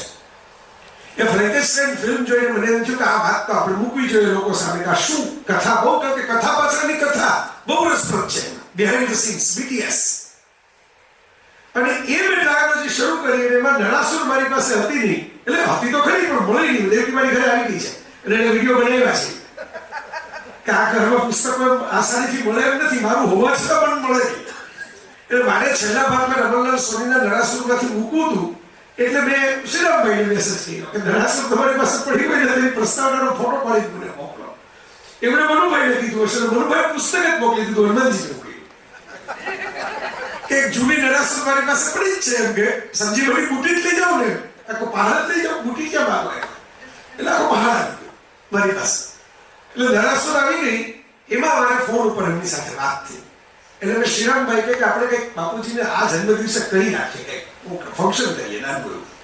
આ તારીખ મહત્વની હતી, બાકી તો આજે ભારત ને ન્યુઝીલેન્ડ નો મેચ છે, ઇમ્પોર્ટન્ટ મેચ છે. એટલે મને ખબર હતી કે આ વસ્તુ તો નડતર થાય, લગ્નગાળો બહુ જ જામેલો છે, ઘણું બધું ફેક્ટર્સ હતા. પણ હવે બાપુજીનો જન્મદિવસ જ આ 25 તારીખ. એટલે શ્રીરામભાઈ મને કીધું, મેં કીધું કંઈક કરીએ. પછી મનુભાઈ સાથે મારી વાત થઈ, એમણે કહ્યું 3 પુસ્તકોની વાત હતી. પછી હું થોડું દબાવતો ગયો, પુશ કરતો ગયો. પુશિંગ ધ એન્વેલોપ એવો અંગ્રેજીમાં એક રૂઢિપ્રયોગ છે, હળવે હળવે કવર ને તમે આમ સેરવતા જાઓ કે કીધું આ પણ એક થઈ શકે એમ છે, આ તો બે ભેગું કરો તો એક પુસ્તક થઈ શકે એમ છે. મનુભાઈ એક જેમ રમણલાલ સોનીને હું કહું દાદાજી એમ એવા જ એમણે સંતામાં ઉછેરેલા છે, એટલે એમ જ એ હા પાડતા જ, એમણે કઈ ના પાડી એક જગ્યાએ કઈ રોડ્યો જ નહીં, હા કઈ વાત એમ કરતા છે. બોલો આપણે જ લઈ જવાય આમાં તો કેમ કરી નાખીએ. એક મેં ભોળવેશ સાથે બોલ્યા કે આની થોડી કોપીઓ હજી આપણી પાસે જૂની પડેલી છે. મેં કીધું જૂની પણ તમે વેચજો, પણ આનો સેટ તો કર્યો જ જોઈએ. તો મને કઈ વાંધો નહીં, આપણે એ પણ કરી નાખશું. એટલે એમની પાસે કોપીઓ પડ્યો હશે તો પણ આપણે સેટ માટે નવી એક પ્રિન્ટ કરી. એટલા માટે હું કહું છું કે આ બધું બિહાઇન્ડ ધ સીન્સ રસોડામાં કોઈ લઈને જ જાતું, બધા રસોઈ ચખાય છે. જયના પુસ્તક વિમોચનમાં હું જ હતો. બહુ સરસ, એકદમ સાત્વિક સારસ્વત જીવ છે. અને અહીં મારે એવા મિત્રો બેઠા છે, ભાઈલાલભાઈ આવીને બેઠા છે, ભાવેશ ઓરકાન ખૂણામાં જ બહુ સારો કવિ ગુજરાતી ભાષાનો, પણ કોઈ દિવસ પોતાની હાજરી કરાવવા જ નથી, હાસ્યમાં જ ગઝલો લખે, મુખ્ય પાના ઉપર આવે નહીં. મારા હિરેનભાઈ હિરેન કોટક બહુ એક બેસાદની અંદર એ ટીવીના ઘણી ચર્ચાઓમાં પ્રવક્તા હોય છે, પણ ઘણી બધી જવાબદારીઓ લઈને બેઠા હોવા છતાં ખાલી સાહિત્ય પ્રીતિ માટે આવી બેઠા છે. એવા નીતિનભાઈ છે. અમે આવો જ એક પ્રયોગ વિશ્વકોશની અંદર વિશ્વ કથા સાહિત્યનો માત્ર એમના કહેવાથી કરેલો. મનુભાઈ પટેલ અવધૂત, એ પણ અમેરિકામાં છેલ્લે મળેલા, પાછા આવી મળી ગયા. બરોબર. એવા મિત્રો સમિતા જે પોતે સ્કૂલ ચલાવે છે અને આ બધી વાર્તાઓ કહેવાની એને મજા આવે છે એના બચ્ચાઓને, એવા સરસ મિત્રો એ આવીને બેઠા છે. એનો મને આનંદ છે. હું આટલા નામ લઉં છું, એ મિત્રો છે એવું માનતા નહીં. તો જે આવ્યા છે અત્યારે આ પસંદગી કરી તમે આજે આ સાંજે અહીં આવવાની, આ બધા પરિબળો અને પ્રલોભનોની વચ્ચે એ જ બતાવે છે કે તમે તો મિત્રો જ છો. યોગેશભાઈએ તો આમ રમણલાલ સોનીના દીકરાને ઝીલી લીધા અત્યારે પગથિયા બેગ ચૂકાવ્યું કંઈક સ્ટેપ, કારણ કે એ પોતે સજ્જ સાહિત્યકાર, સજ્જ સારસ્વત. અને કરુણતા એ છે, તમે વિચાર કરો, વાચકો તો આવે, પ્રેમીઓ આવે, ન આવે બિચારા મેસેજ કરે, લખે. મને મેસેજ આવી ગયા છે કે અમારે એક સેટ જોઈએ છે, અમારે એક સેટ જોઈએ છે. મારા ફેસબુકમાં કે ઇન્સ્ટાગ્રામમાં ક્યાંય મેસેજ કર્યા કે ભાઈ ફિઝિકલી આવી ન શકીએ પણ અમારા પુસ્તકો તો લેવા છે, ઓનલાઈન ક્યાં મળે, QR કોડ આપો, આવા બધા મેસેજ આવી ગયા છે સવારમાં. એટલે વાચકો તો આવે, પણ આપણું સાહિત્ય ક્ષેત્રનું દારિદ્ર્ય છે કે આપણા મોટા ભાગના સાહિત્યકારોને એવી પડી નથી કે આપણા એક મૂર્ધન્ય સારસ્વત જેને ચીલો ચાહતો અમારા માટે, એના માટે આપણે પણ 2-4 કલાક ફાળવવા હોય તો એમાં કે હું વાંધો આવે એવું નથી આપણને. અને એ જમાનામાં જે એમણે કામ કર્યું, જેલમાં ગયેલા, આઝાદીની લડત માટે હાથે કાતેલા ખાદીના કપડા પહેરે. બીજું આમ જુઓ તો આનંદનો વિષય છે, આમ જુઓ તો વિષાદનો વિષય છે. રમણલાલ સોની ભૂતપૂર્વ ધારાસભ્ય. ખરેખર તો આજના કાર્યક્રમની નોંધ ગુજરાત વિધાનસભામાં લેવાની જોઈએ, કારણ કે પૂર્વ ધારાસભ્ય એવા હોય કે જેને 400 પુસ્તકો લખ્યા હોય એવું કદાચ ગુજરાતમાં બીજા કોઈ હશે નહીં. મારા હિરેનભાઈ તમને વધારે ખ્યાલ છે. ધારાસભ્ય હોય જે 5 વર્ષની પૂરી ટર્મ મોડાસાના ધારાસભ્ય, પહેલા નગરપાલિકાના પ્રમુખ રહ્યા, પછી ધારાસભ્ય થયા, મોડાસાનું ડેવલપમેન્ટ કર્યું, મોડાસામાં રેલવે લાઈન લઈ આવ્યા. એ વખતનું તો આખું સ્વપ્નિલ કાળ હતો કે ભાઈ ગાંધીજીના માર્ગે આપણે કેવી રીતે આગળ વધીને શું કરવું લોકો માટે. પછી એમને રાજકારણ ફાવ્યું નહીં એટલે એમણે છોડી દીધી રાજકારણ. એમણે રાજકારણ છોડી દીધું, રાજકારણ એમને છોડી દીધા. હું સુખદ અપવાદની પણ વાત કરું, આ પણ મહત્વનું છે. ઘણી વખત બધા મને કે તમે નરેન્દ્ર મોદીના વખાણ કેમ કરો છો? જો મેં કીધું ધારાસભ્યોને બહુ ખબર નહીં હોય કે ભાઈ આપણી સાથે એક એવા ધારાસભ્ય હતા પહેલી વિધાનસભામાં કે ભાઈ જે પુસ્તકો લખતા, બાળ સાહિત્યકાર હતા, વિશ્વ સાહિત્યના અનુવાદો કરતા, દુનિયામાં રેકોર્ડ બ્રેકિંગમાં કહી શકાય એવું નામ છે જેમનું આટલી ક્વોલિટીવાળું કામ છે. પણ જ્યારે 2008માં રમણલાલ સોની 98 વર્ષની ઉંમરે ગુજરી ગયા, 2 વર્ષ સેન્ચુરીથી આઘા રહ્યા, અને 2 વર્ષ પહેલા ગુજરી ગયા પછી શ્રીરામભાઈએ નક્કી કર્યું કે આપણે એમનો શતાબ્દી તો ઉજવવી જોઈએ. મને બોલાવ્યો કે ભાઈ તમારે બોલવાનું છે. તો શતાબ્દી હવે સોની દાદા તો રહ્યા નહીં, સુખેથી ગયા, કારણ કે રણજીતરામ સુવર્ણ ચંદ્રક મળ્યો. હું એ ફંક્શનમાં પણ હાજર હતો, યશવંતભાઈની બાજુમાં જ બેઠો હતો, મને હજી યાદ છે. હવે બે બાજુ જ બેઠા હતા ઓબ્વિયસલી. એમાં રમણલાલ સોની સરસ બોલ્યા હતા કે હું 4 વર્ષની ઉંમરે બ્રિટનના રાજાના માનમાં આતશબાજી થઈ હતી, એ જોઈ ત્યારે મને જે શિશુ સહજ વિસ્મય થયું, આવા ફટાકડા ફૂટે, આવો મજા આવે, આવો જલસો હોય, એ વિસ્મય હજી મને મારા આંખમાં છે, એટલે હું આ બધું સાહિત્ય લખી શકું છું. એ ભૂલકું હજી મારામાં જીવે છે. પેલું 4 વર્ષની ઉંમરે જે આતશબાજી જોઈને ઇમ્પ્રેસ થઈ ગયું હતું ને કે ઓહો, જીવન કેવું જલસાવાળું છે, એ જલસો હજી મારામાં છે. પછી એમણે એમ કહ્યું, બિલકુલ એવું નહીં કે એમને ખબર ન પડે. એકવાર એમને કોઈ એવા જરા આંકડા શિક્ષક મળી ગયા હતા કે એમને એમ કીધું કે ભાઈ મેટ્રિક પાસ થયેલા ને મેટ્રિક પાસ હતા, ગ્રેજ્યુએટ નહોતા. અંગ્રેજી આટલું સારું, આટલી બધી અંગ્રેજી ભાષામાં અનુવાદ કરી શકે, અફલાતુન અનુવાદ કરે. પણ કે કોઈ મેટ્રિક પાસ થયેલા ને તો મારા જૂતા સાફ કરવાની કરાટ. એટલે રમણલાલ સોની એમની લાક્ષણિક શૈલીમાં બરોબર એવું નહીં, કારણ કે કોઈને લગાડે એવા તો માણસ નહીં, બાળ સાહિત્યકાર એટલે સાત્વિક માણસ.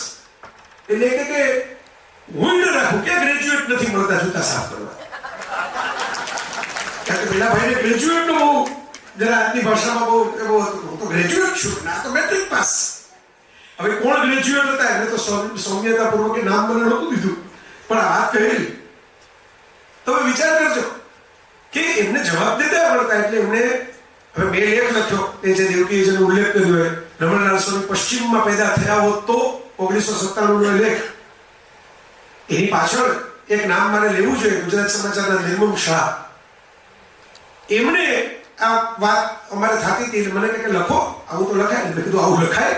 મને કે લખાય ને આપણે છાપશું, બીજા કોઈ છાપે ને છાપે, આપણે છાપશું. પશ્ચિમમાં પેદા થયા હોત તો મેં કીધું કોઈક સાહિત્યવાળા નારાજ થઈ જાય, તો મને કહો મારાથી બધા નારાજ જ થતા હોય, ભલે આપણે છાપશું. તો એમણે છાપ્યું એક ટાઇટલ સાથે. અને પછી સાહિત્યના ક્ષેત્રની અંદર થોડીક ચર્ચાઓ થઈ હશે, એટલે બહુ મોટી ઉંમરે રમણલાલ સોનીને કોઈ બાળ સાહિત્યકાર, કારણ કે બાળ સાહિત્ય, રહસ્ય સાહિત્ય અને હાસ્ય સાહિત્ય, મેં પણ મોરારી બાપુની કથામાં કહેલું છે, બાપુ સાંભળતા હતા કે આ 3 અણમાનીતી રાણીઓ છે. ઓલી ધ્રુવની વાર્તામાં એવું ના આવતું, એક માનીતી રાણી હોય ને અણમાનીતી રાણી હોય. રાણી હોય પણ અણમાનીતી, અને આખી રાખવાની, દૂર નહીં રાખવાની. રાણી તરીકે દરજ્જો આપવાનો, પણ પછી મહેલમાં બેસવા નહીં દેવાના. એટલે આને આપણે ઘણી વખત સાહિત્ય ગણતા જ નથી. અને આખું બધે વિશ્વભરમાં આપણે છે, ધીરે ધીરે નીકળી.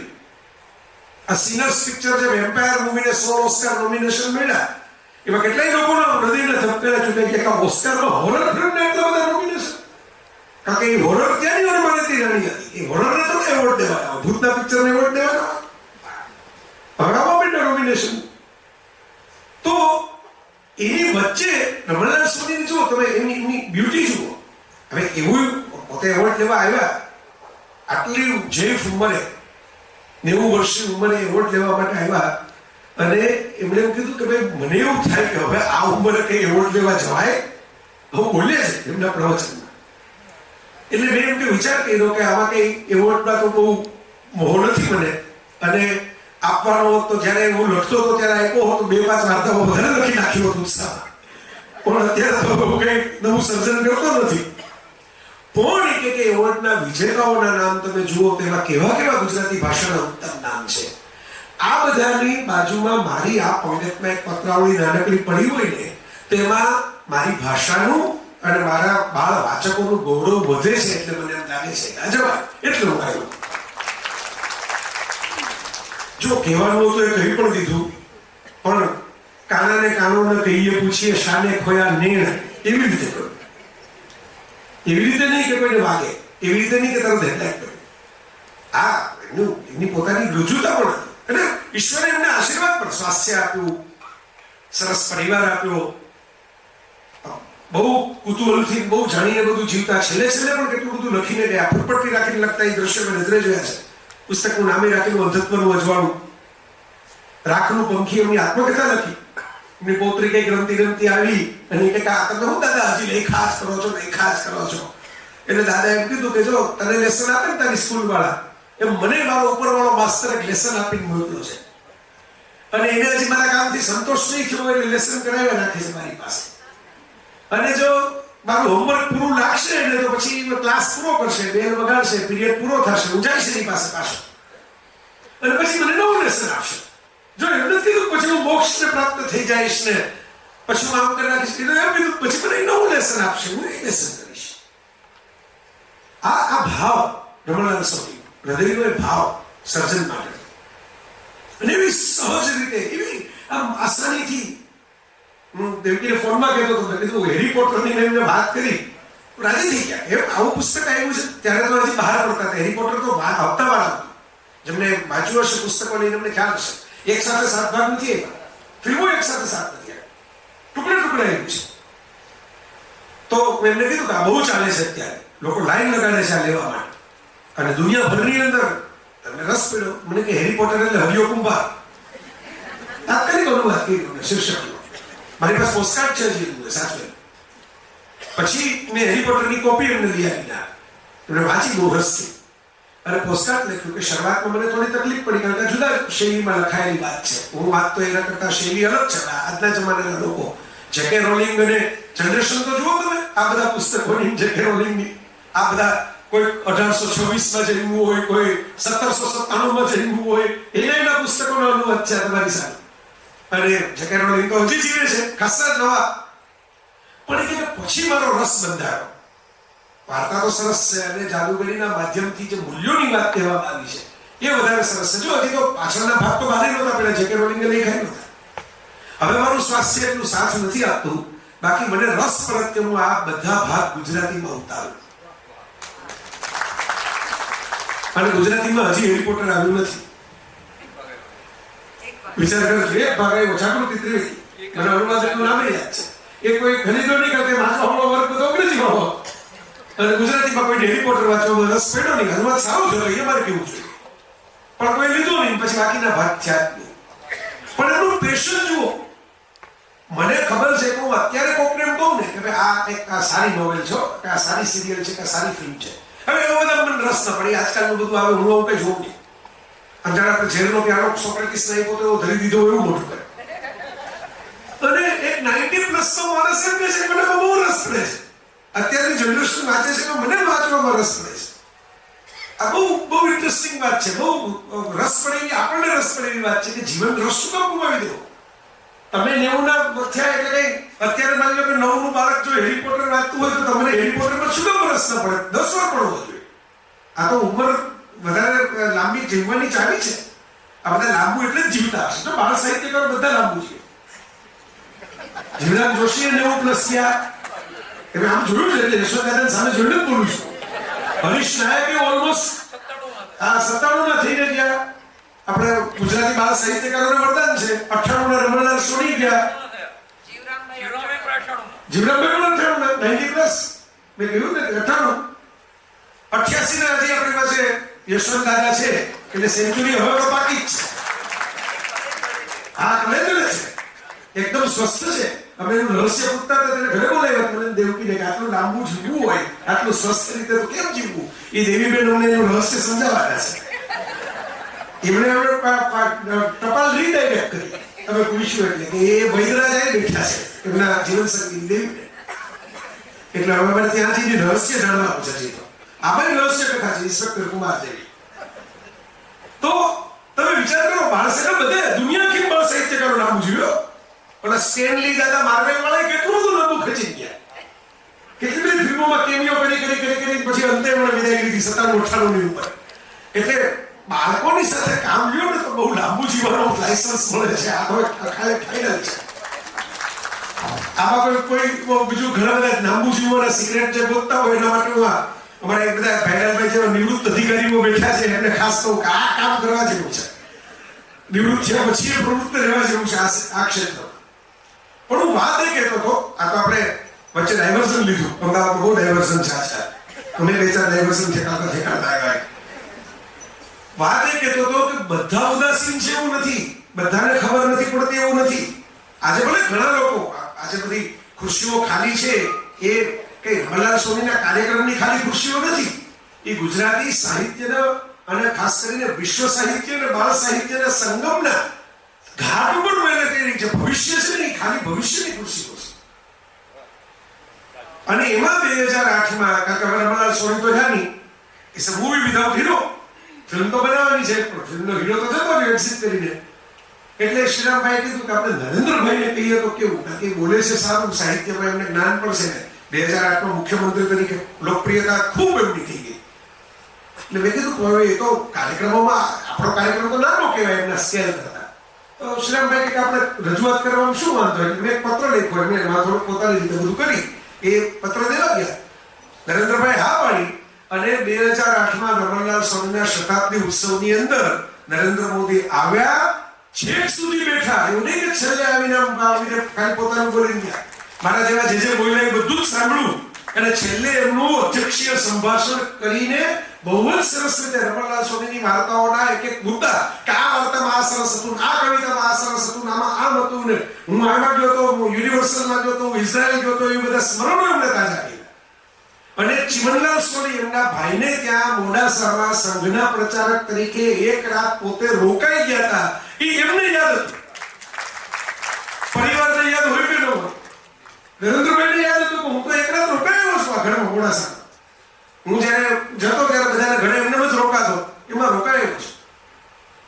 એમને કે માણસ નથી ઉપર પહોંચી જતા, થોડીક એમની નીચે નજર પણ હોય છે બધી, ક્યાં શું કરવું શું નહીં. તમે વિચાર કરો એ સોની દાદાનું કેવું સરસ તર્પણ કહેવાય કે આજે ભારતના જે વડાપ્રધાન છે આટલા લાંબા સમયથી, એ વડાપ્રધાન એમની શતાબ્દીમાં હાજર હતા. નરેન્દ્રભાઈ છેક સુધી હાજર હતા, અપ ટુ એન્ડ. શરૂઆતથી આવી ગયા હતા, બેઠા, દીપ પ્રાગટ્યથી શરૂ કરી અને અંતિમ પ્રવચન એમનું જે પૂરું થયું કાર્યક્રમનું ત્યાં સુધી હાજર રહી ગયા. એટલે હું ઘણીવાર કહેતો હું કે એમને માણસો આગળ નથી વધતા. એક બાજુ ઉત્સવ પણ હોય, એક બાજુ ઉદાસી પણ હોય, એવી સરસ વાત છે. કામ ભલે ઘણા બધા જાહેર જીવનના મિત્રોને પડી પણ નહીં હોય, કોણ રમણલાલ સોની હશે, બાળ સાહિત્યકાર હશે એમના પુસ્તકો. પણ બીજી બાજુ એ પણ છે કે આવી ઘટનાઓ બને છે કે ચીફ મિનિસ્ટર અને પ્રાઇમ મિનિસ્ટર લેવલે બહુ જ પોપ્યુલર અને વર્લ્ડ ઓવર જેનું નામ ગણે એ માણસ દોડતા આવે છે. ઓ રમણલાલ સોનીના પુસ્તકોનો કાર્યક્રમ છે, ચોક્કસ આવી છે, એમની શતાબ્દી મારે હાજર રહેવું જ જોઈએ. આ મને ગમતી વાત છે, મેં ગમતાનો ગુલાલ કીધું તમારી સામે કે રમણલાલ સોની શું હતા એ જેને સમજાય છે ને તો સમજાય જ છે, જે નથી સમજાતા એમાં કે રમણલાલ સોની તો જીસસ જેવા હતા કે પ્રભુ એમને માફ કરો, એમને ખબર નથી કે શું કરી ગયા છે. પણ મારે વાત હવે એ કરવી છે, આ તો રમણલાલ સોની વિશે થોડીક વાત. અદ્ભુત માણસ હતા.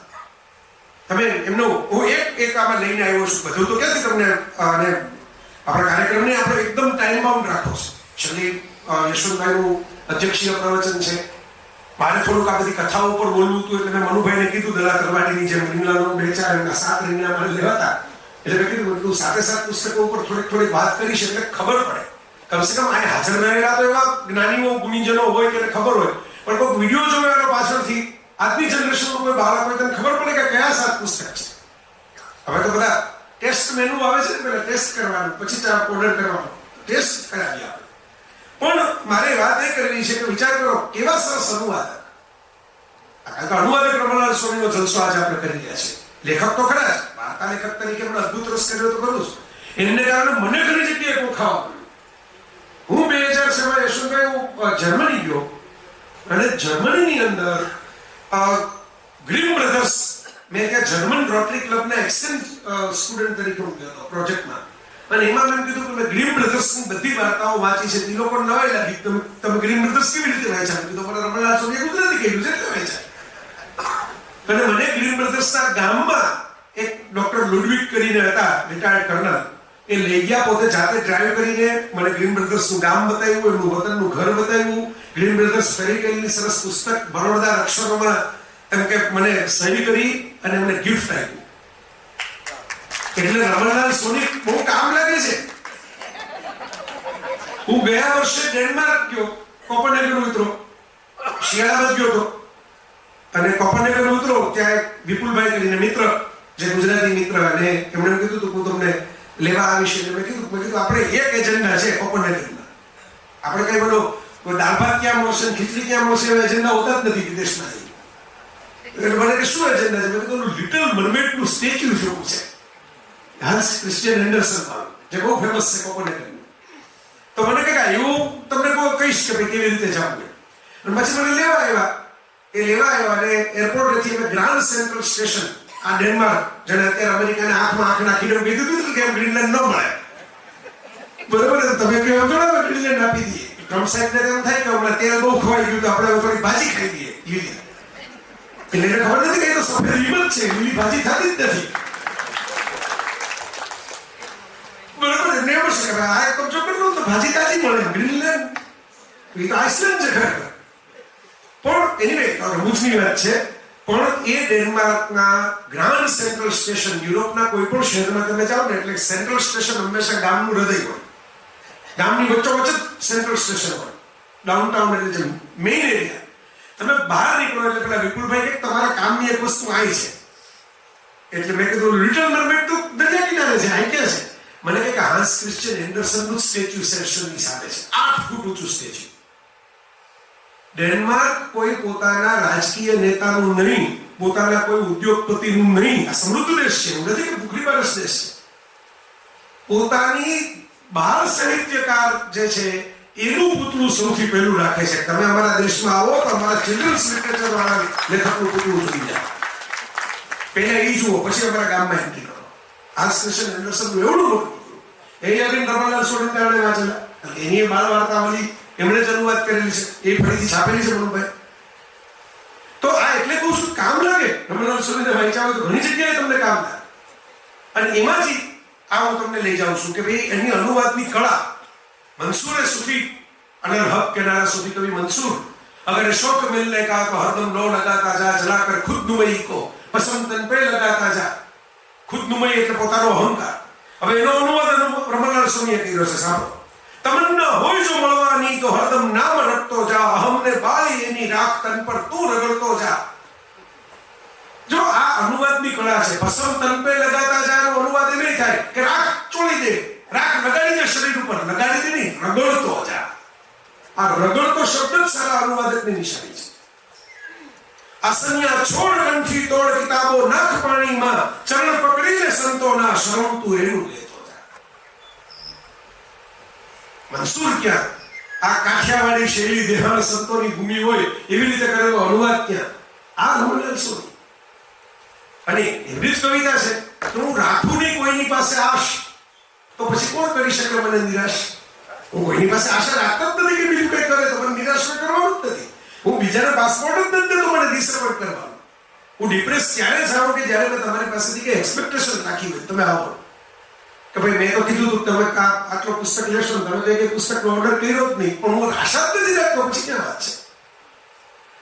હવે મારા સમાપનનો જે આ ત્રીજો અંક કહેવાય આ વાતનો, મેં સોની દાદા વિશે તો મારે સત્તા બેસાડવી પડે. મારી કોઈ પાસે એટલી બધી વાતો છે કહેવાની, એટલે આપણે સત્તા તો નહીં બેસાડીએ, પણ આ 7 પુસ્તકો છે એની હું જરા વાતો તમને કહી. આ દરેકની પાછળ એક સ્ટોરી છે. વિજ્ઞાન બાબુ નામથી પહેલી વખત ટાઈમ મશીનનો અનુવાદ છપાયો. મેં જુલેવન પૂરો કર્યો ત્યારે મારા પપ્પાએ એ લઈને આવ્યો. આવા મા બાપે મળવા એ મારા માટે તો સદભાગ્ય છે કે જે ગોંડલ જેવા નાનકડા ગામમાં એક મિડલ ક્લાસ ટીચર્સ કુટુંબ, એની અંદર મને એમ થાય કે આ બધા ક્યાંથી લઈ આવતા હશે આ બધા પુસ્તકો. મારા પપ્પાને મારા મમ્મીને કેવું મળતા હશે આ પુસ્તકો. અત્યારે મળવું મુશ્કેલ છે એમેઝોનના યુગમાં, આ ફ્લિપકાર્ટના યુગમાં. અને આ ટાઈમ મશીન વિજ્ઞાન બાબુ નામે છપાયેલું છે, હવે ઓરિજિનલ નામે છપાયું, ટાઈમ મશીન નામથી છે. એવી સરસ મજાની H.G. Wales, Albert George Wales, વિજ્ઞાન કથાના બહુ મોટા લેખક. અને એમની આ કથાની એમાં જે કથાનું જે સાર સૂત્ર છે, શું કામ અત્યારે વાંચવું જોઈએ? હવે તમે એમ કહો કે તમે જ કહો છો કે આટલા જૂના લેખક છે, આટલા જૂના લેખક છે, તો આઉટડેટેડ કહેવાય. આટલું જૂનું ફર્નિચર અમે ઘરમાં નથી રાખતા, પુસ્તક શું કામ રાખી? આવું છે ને કોટલે સવાલ. એટલા માટે કે આમાં જે ભવિષ્ય, ટાઈમ મશીનમાં જે સાયન્ટિસ્ટ જાય છે ફ્યુચરમાં, એ જે ભવિષ્ય બતાવવામાં આવ્યું છે ને, એ અત્યારે થવા માંડ્યું છે. એમાં એવું ભવિષ્ય વેલ્સે જોયું કે 2 પ્રકારના વર્ગ ઉભા થશે જો અત્યારે થવા માંડ્યું છે. એક વર્ગ એવો છે જે એકદમ સુખી, સંપન્ન, સંભ્રાંત, સુવાળો, મલ્ટીપ્લેક્સમાં 1200 રૂપિયાની ટિકિટ લઈને જે રિક્લાઇનર ઉપર સુતા સુતા પિક્ચર જોવે એ વર્ગ. પણ ધારો કે પિક્ચર બંધ થઈ જાય તો બૂમ ન પાડી શકે. એ પેલો 150 રૂપિયાની ટિકિટ વાળો નાના કરી મૂકે, કેમ બંધ થઈ ગયું, કેમ ભાઈ લાઈટ ક્યાં જતી રહી, લાઈટ ક્યાં જતી રહી. બરાબર, 1200 રૂપિયા વાળો ચૂપચાપ બેઠો ને, કારણ કે એ તો સુવાનો વર્ગ છે, એનાથી ઝઘડો ન થાય. બરાબર, રિક્વેસ્ટ થાય, ઝઘડો ન થાય. અંગ્રેજીમાં જાજુ ઝઘડવાની મજા ન આવે. અમારા જેવા કાઠિયાવાડી હોય શું જોખવાની મજા આવે. કોકને બે ચાર સંભળાવી દીધી હોય તેને લાગે ખરી. બરાબર, ગાળો આપે વગરની વાત કરું છું, ગાળાગાળીની વાત જ નથી કરતા. એમને મજામાં હોય કે એના પણ એમ કે તું જોતો નથી, બાબો જો આખે ગોખલા છે, આખે ગોખલા છે એમ જો ને એમાં વજન છે. બરાબર, પણ આ તો મસ્તી માટે હું કહું છું કે બહુ ભારેખમ વાતાવરણ થાય, ગમણાં સોરીના આત્માને કચવાટ થાય એટલે હું કહું છું. પણ એક વર્ગ હવે આપણે જોઈએ જ છીએ કે કામ કરવા વાળો વર્ગ તો જુદો છે જ. આ એક વર્ગ છે એમની પાસે ખૂબ પૈસા થવા માંડ્યા છે, આર્ટિસ્ટિક છે, એમનો નેચર સુંદરતાનો પ્રેમી છે, પણ હવે લડી નથી શકતો. ગ્રાઉન્ડ ઉપર લડવામાં એને તકલીફ પડે છે. બરાબર, આ બધી આપણે નથી ફિલ્મોમાં અત્યારે જે આખી જનરેશન આવી ગઈ છે, સાઉથ બોમ્બે જનરેશન, કેમ દક્ષિણ ભારતના વધારે પિક્ચરો ચાલે છે? કારણ કે એનો નાયક છે રગેડ છે, રસ્ટિક કહેવાય એવો છે. કારણ કે કાંતારાનો નાયક હોય, પુષ્પાનો નાયક હોય. અને આપણે અત્યારે તમે જુઓ કે છેલ્લા જે નાયકો બધા આવ્યા એ હજી ચાલે છે. હજી અજય દેવગણ રિટાયર નથી થતો, હજી અક્ષય કુમાર, શાહરુખ ખાન કોઈ રિટાયર નથી થતા. કારણ કે એના પછી જ આવે છે એટલા બધા કુણા લાગે છે આપણને કે આપણે થઈ આ હીરો નથી લાગતા. હીરો તો જ છે, રિતિક રોશન જ હીરો છે. રિતિક રોશન જેવો સુહામણો હોઈ શકે કાર્તિક આર્યન, પણ મજબૂત નથી લાગતો. એટલે એ મુદ્દો આ ટાઈમ મશીનમાં છે કે એવો બે વર્ગ થઈ જશે દુનિયામાં. એક જે તમને બહાર દેખાશે નહીં, મોરલો, એક જોરાવર હશે, તાકાતવાન હશે, અને બીજા કળા પ્રેમી, રસિક, પૈસાદાર, સરસ શહેરોમાં સરસ રીતે રહેનારા, સુંદર, પણ લડી ન શકે, ફાઇટ ના આપી શકે, પોતાની સર્વાઈવલ સ્કિલ એનામાં ન હોય. કારણ કે એટલું બધું ઈઝી થઈ ગયું. આમ રિમોટથી બધું ચાલુ થતું હોય તો તમે ઊભા થતા બંધ થઈ જાવ એવું. ધીરે ધીરે ઊભું કેમ થવું, હાથ કેમ હલાવવા, બધું બંધ થઈ ગયું જીવનમાં.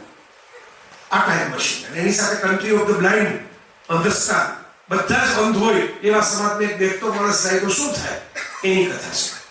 સાથી રાક્ષસનો પરિચય તમને દેવકી આપી દીધો, કારણ કે એમાંથી જ એક વાર્તા ઓસ્કાર વાઇલ્ડની સંભળાવી. Oscar wild was genius. મેં એના ઉપર જ્યારે લેખ લખેલો, રોમનલાલ સોની જીવતા હતા ત્યારે લખેલો, મેં એનું ટાઇટલ જ એટલું આપેલું, દિલ ગુલાબ, દિમાગ તેજા, માણસ લાજવાબ. આમાં ઓસ્કાર વાઇલ્ડ આખા આવી ગયા. દિલ ગુલાબ, દિમાગ તેજા, માણસ લાજવાબ.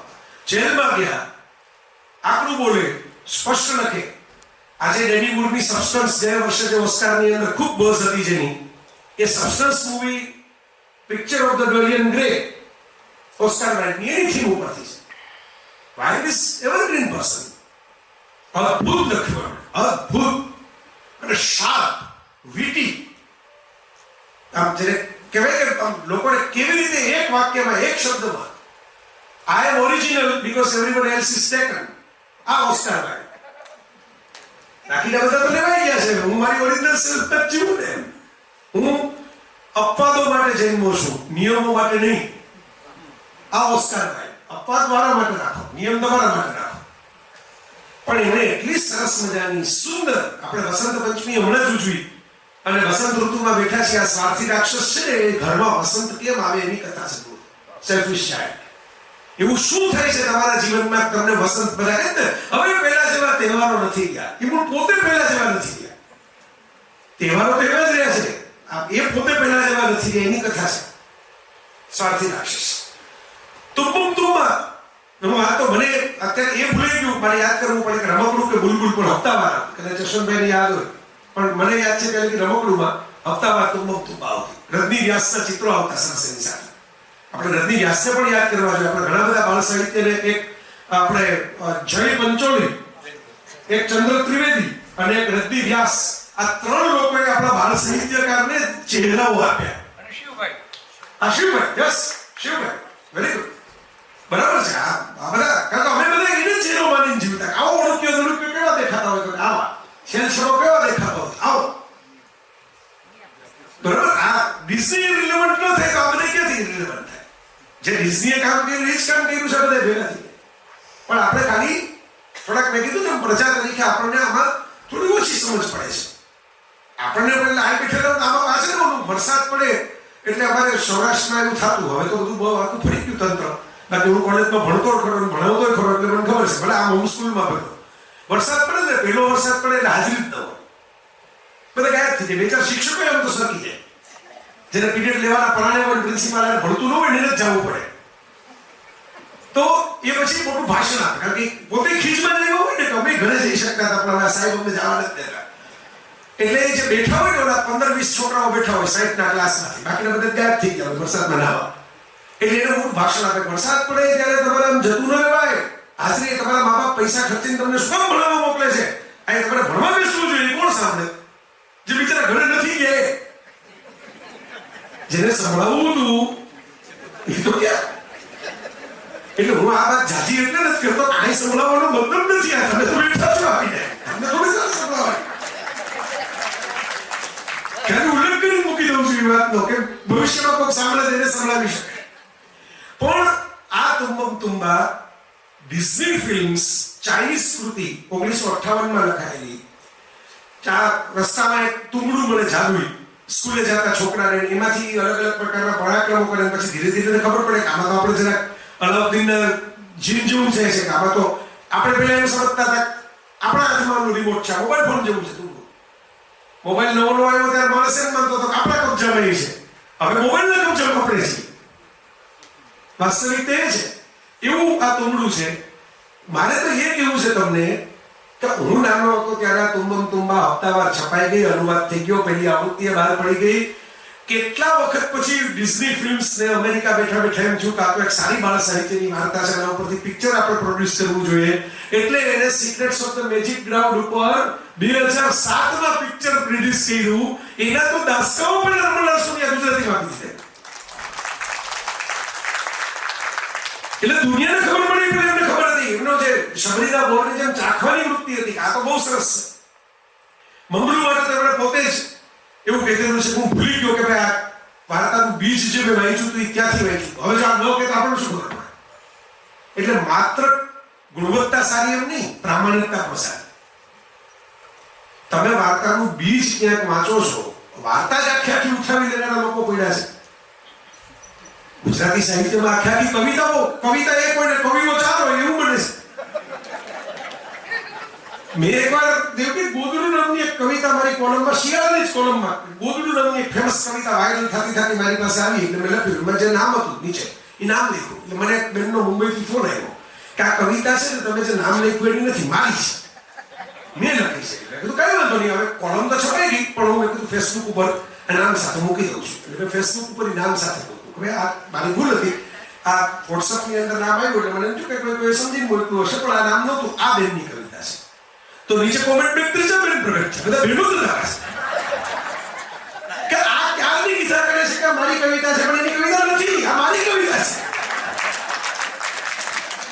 એટલે હું મુજબ કવિતા પાછી એક પોસ્ટ લખવાની એમાં પાછું એમ લખવાનું કે જે ગોદડું કોલમમાં હતું એ કવિની નહોતી, જે મેં પછી પોસ્ટ મૂકી એ કવિની નહોતી, એ હવે આ કવિની ગોદડું છે. એટલે મને એમ છે બોલા પહેલા બેન જેને મને ફોન કર્યો ને કે મારી છે એનું તો હું જાણે કરું કે તમારે નથી. મને કે કોણ છે એ કીધા વખતથી પાછળ જ પડી ગઈ છે મારી કવિતા. અને મેં કીધું આ તો હવે આ બે જણાને આ બે બહેનોના ઝઘડામાં હું ક્યાં ફસાઈ ગયો.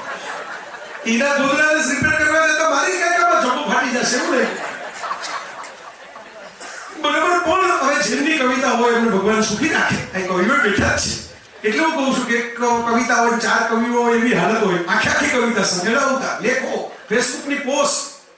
ઝકરબર્ગે હમણાં એક નવું કાઢ્યું છે કે ભાઈ તમે તમારી પોસ્ટ લખી હોય તો તમે સર્ચ કરી શકો કે આ જ પોસ્ટ બીજા કોઈ ઉપાડી નથી લીધી ને તમારે નામ દીધા વગર.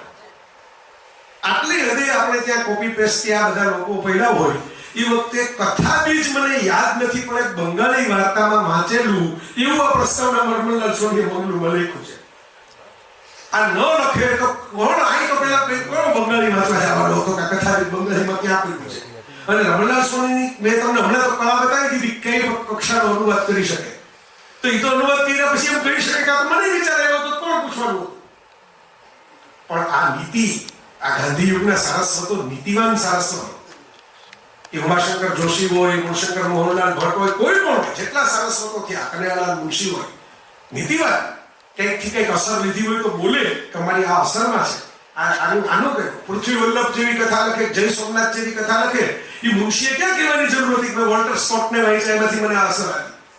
પણ કીધું એમને કોઈ હવે વોલ્ટર સ્કોટ વાંચવા નીકળે ગુજરાતી કહીને તો એને ન ખબર પડે કે અમારી કથાની અસરમાં લખાયેલી છે. એટલી પોતાની ઓરિજિનલ હતી મુનશીની. બાબા આદમનો ખજાનો હમણાં જ યશવંત દાદા મને કહેતા હતા કે આનો અનુવાદ મેં કર્યો છો. મારી પાસે એમનો અનુવાદ છે, રમણલાલ સોનીનો જૂનો અનુવાદ છે. એક શાંતિના શાહ સત્યમ નામના આપણે ત્યાં લેખક હતા, એમનો પણ એક અનુવાદ છે, રાજા સોલોમનનો ખજાનો નામથી. એમણે બહુ સંક્ષિપ્ત કરેલો અને એક મોટો દીર્ઘ અનુવાદ જે છે એ ઈશ્વરલાલ રીમાવાળા નામના કોઈ સુરતના લેખક હતા, એમણે કરેલો છે. બ્રહ્માંડનો ભેદ ને એવા ભેદ નામથી એક સિરીઝ કરી હતી એમણે. એમનો પણ છે એ કિંગ સોલોમન્સ માઇન્ડ. શેરોન સ્ટોનને લઈને એના ઉપરથી પિક્ચર બની ચૂક્યું છે ઓલરેડી, કિંગ સોલોમન્સ માઇન્ડ. એ આ કથા અને બહુ જાણીતી કથા, સાહસ કથાની આમ શિખર. એચ રાઇડર હેગાર્ડ એના જે લેખક સર રાઇડર હેગાર્ડ કહેવાતા બ્રિટનમાં. અને સાહસ કથાનું જોનરમાં જે હીરો કહેવાય ને સાહસનો, એ એમણે ક્રિએટ કર્યો, એલન ક્વાર્ટરમેન. રમણલાલ સોનીએ તો નામ પ્રતાપસિંહ રાખ્યું છે આમાં, એમને આવું ફાવટ હતી આપણું સ્વદેશી વાતાવરણ કરી નાખવાનું. બરોબર, પ્રતાપસિંહ પાછો 1857ના સંગ્રામ, સ્વાતંત્ર્ય સંગ્રામનો સેનાની છે અને એનાથી આફ્રિકા જતો રહ્યો છે. તો એ બધું એને સરસ ગોઠવેલું છે એમાં. પણ મૂળ કથાનો એલન ક્વાર્ટરમેન જે રાઇડર હેગાર્ડની કથાઓ તમે વાંચો, એક શી નામની કથા એમની લખેલી, એના ઉપરથી મૂવી બની ગયું છે. એક આફ્રિકાની અમરત્વ પામેલી રાજકુમારી જે એલન ક્વાર્ટરમેનના પ્રેમમાં પડે છે. સાહસ તો નહીં કહેવાય, કારણ સિંબાદ ખલાસી નતું, દરેક સફરની અંદર એમ કોઈક મોતના મુખમાંથી પાછો આવીને એમ સંકલ્પ કરે હવે આપણે નેક્સ્ટ રાઇડ નથી કરવી. પાછો બે મહિના થાય તો ઘરમાં એને ખજવાળ આવવા માંડે કે ભાઈ ના આપણે કંઈક નવી સફરે જાય, ભલે મરી જાય પણ નવી સફરે જાય. આ એલન ક્વાર્ટરમેન એની કથા છે બાબા આદમનો ખજાનો. આ જ્યાંથી આખું આ સ્વીટ કોન્સ્પિરસી જેને કહેવાય, મીઠું ષડયંત્ર અમારું શરૂ થયું ફરીથી છાપવાનું, ત્યાં નરાશે ફ્રેન્કેનસ્ટાઈન. મેં કીધું ને કે બીટીએસ આનું સરસ છે, બિહાઇન્ડ ધ સીન્સ. મેરી શેલી 1797 ની અંદર એક નારીવાદી લેખિકા, એક સ્કોલર પિતા, એની દીકરી તરીકે જન્મી. એ જન્મી એની જન્મતા વેત જ કલાકોમાં એની માં ગુજરી ગઈ. માં સ્કોલર, દીકરીને એને જીન્સ આપ્યા પણ માનું મોઢું એને જોવાનું મળ્યું, સાવકીમાં આવી. એ હોમસ્કૂલમાં ભણી, ઘરે ભણી, વાંચન ખૂબ સારું, બાપ થોડો સમૃદ્ધ, ઘરમાં અલગ અલગ લેખકો આવે, અલગ અલગ વિજ્ઞાનીઓ આવે, સાયન્ટિસ્ટો આવે. એ બધા આવીને બધી પોતાના પ્રયોગોની, એ વખતે બ્રિટનમાં બહુ બધા પ્રયોગો થતા, એની વાતો કરે. મેરી બોલ્ડ થઈ, એકદમ બળવાખોર મિજાજની. 15 વર્ષે કવિ પર્સી શેલીના પ્રેમમાં પડી. પર્સી પરણેલો હતો અને ડિવોર્સ આપવાનું નક્કી કર્યું, એની વાઈફને સેપરેટ થઈ ગયા બિચારા. 15 વર્ષથી મેરી ગઈ પર્સીની ભેગી. મેરીની સાવકી બેન છે એ બાયરનના પ્રેમમાં પડી. પર્સી અને બાયરન બંને રોમેન્ટિસિઝમના મોટા કવિઓ બ્રિટનના. બે ફ્રેન્ડ તરીકે ભેગા થયા. હું તમને જરા ફાસ્ટ ફોરવર્ડમાં કહી દઉં છું, એકતા કપૂરના રિકેપ સ્ટાઇલમાં, કારણ કે મેઇન ઘટના બાકી છે.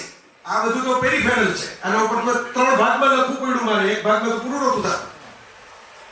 હવે જસ્ટ ઇમેજિન, બે સાવકી બહેનો છે, બે મિત્રો છે, બે કપલ છે અને એક ડોક્ટર ફ્રેન્ડ છે. લોકો 5 જણા સ્વિટ્ઝરલેન્ડમાં એક વિલા રાખીને રહ્યા. આપણે મજા કરી, મજા સજા થઈ ગઈ, કારણ કે આપણે આમ મોટા ઉપાડે ફરવા ગયા હોય, પૈસા ભેગા કરીને કે 5 લાખ રૂપિયા વાપરી જ નાખવા છે આ વખતે યુરોપ જઈને.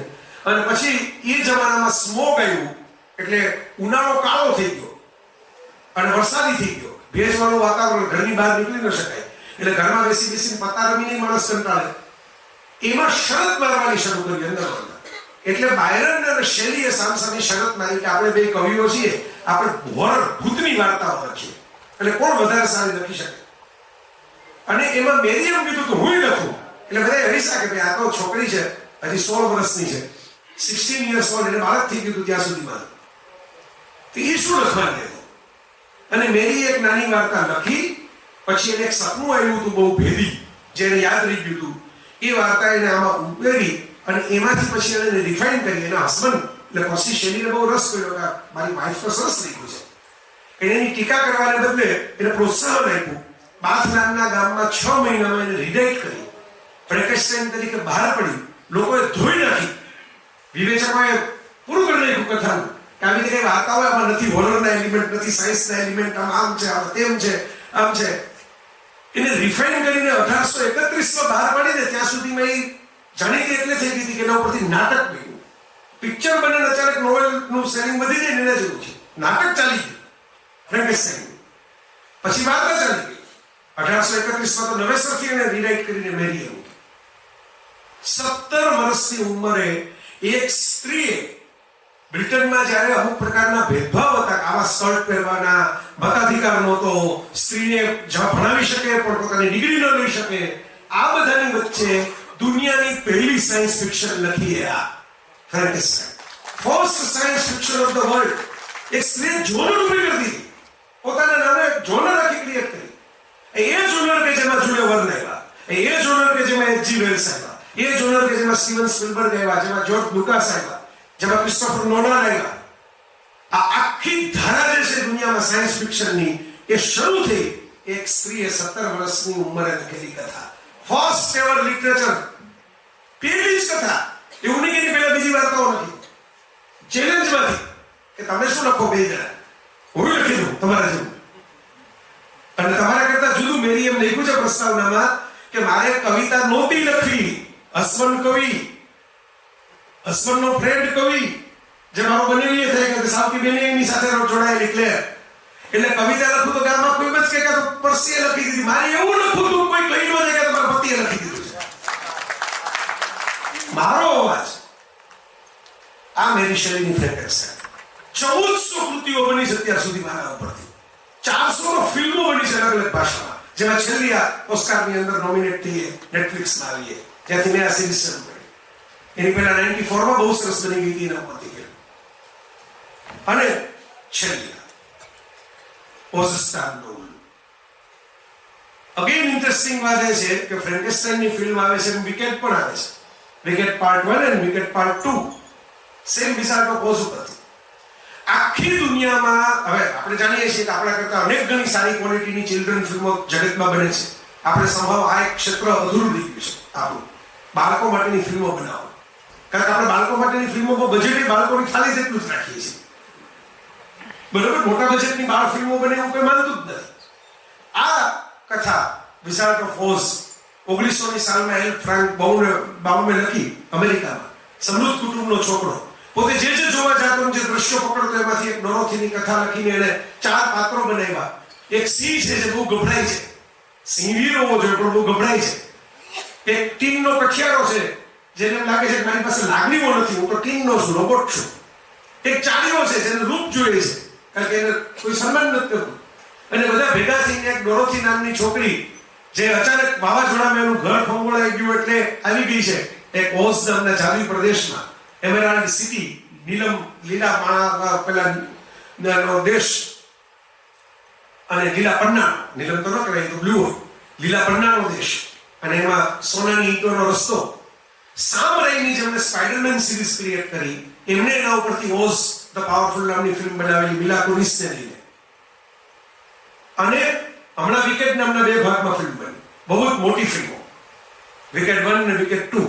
આ વિકેટ નાટક ચાલે છે 20 વર્ષથી બ્રોડવેમાં, ન્યુયોર્કમાં, જેના ઉપરથી આ ફિલ્મો બની. મુંબઈમાં આવે છે અને આ નીતા અંબાણી કલ્ચરલ સેન્ટરમાં આવે છે. હમણાં કોઈને જોવા જવું હોય તો એ ન્યુયોર્ક લગી જવાની જરૂર નથી, 1 મહિનામાં તે ત્યાં આવવાનું છે. અને તમે કલ્પના કરો કે 1939માં એના ઉપરથી જે ફિલ્મ બની, આજની તારીખે, આઈ એમ ટોકિંગ ઇન 26, આજની તારીખે વન ઓફ ધ નહીં, I repeat, the best children film ever made ગણાય છે એ આ વિઝાર્ડ ઓફ ઓઝ. વિકેટ નાટક ભજવાનાનું શરૂ થયું, વિકેટ ઉપરની 2 ફિલ્મો બની, સામ રાઈમીએ ઓઝ બનાવી. આ બધું જ થયું એની પહેલા રમણલાલ સોનીએ ગુજરાતીમાં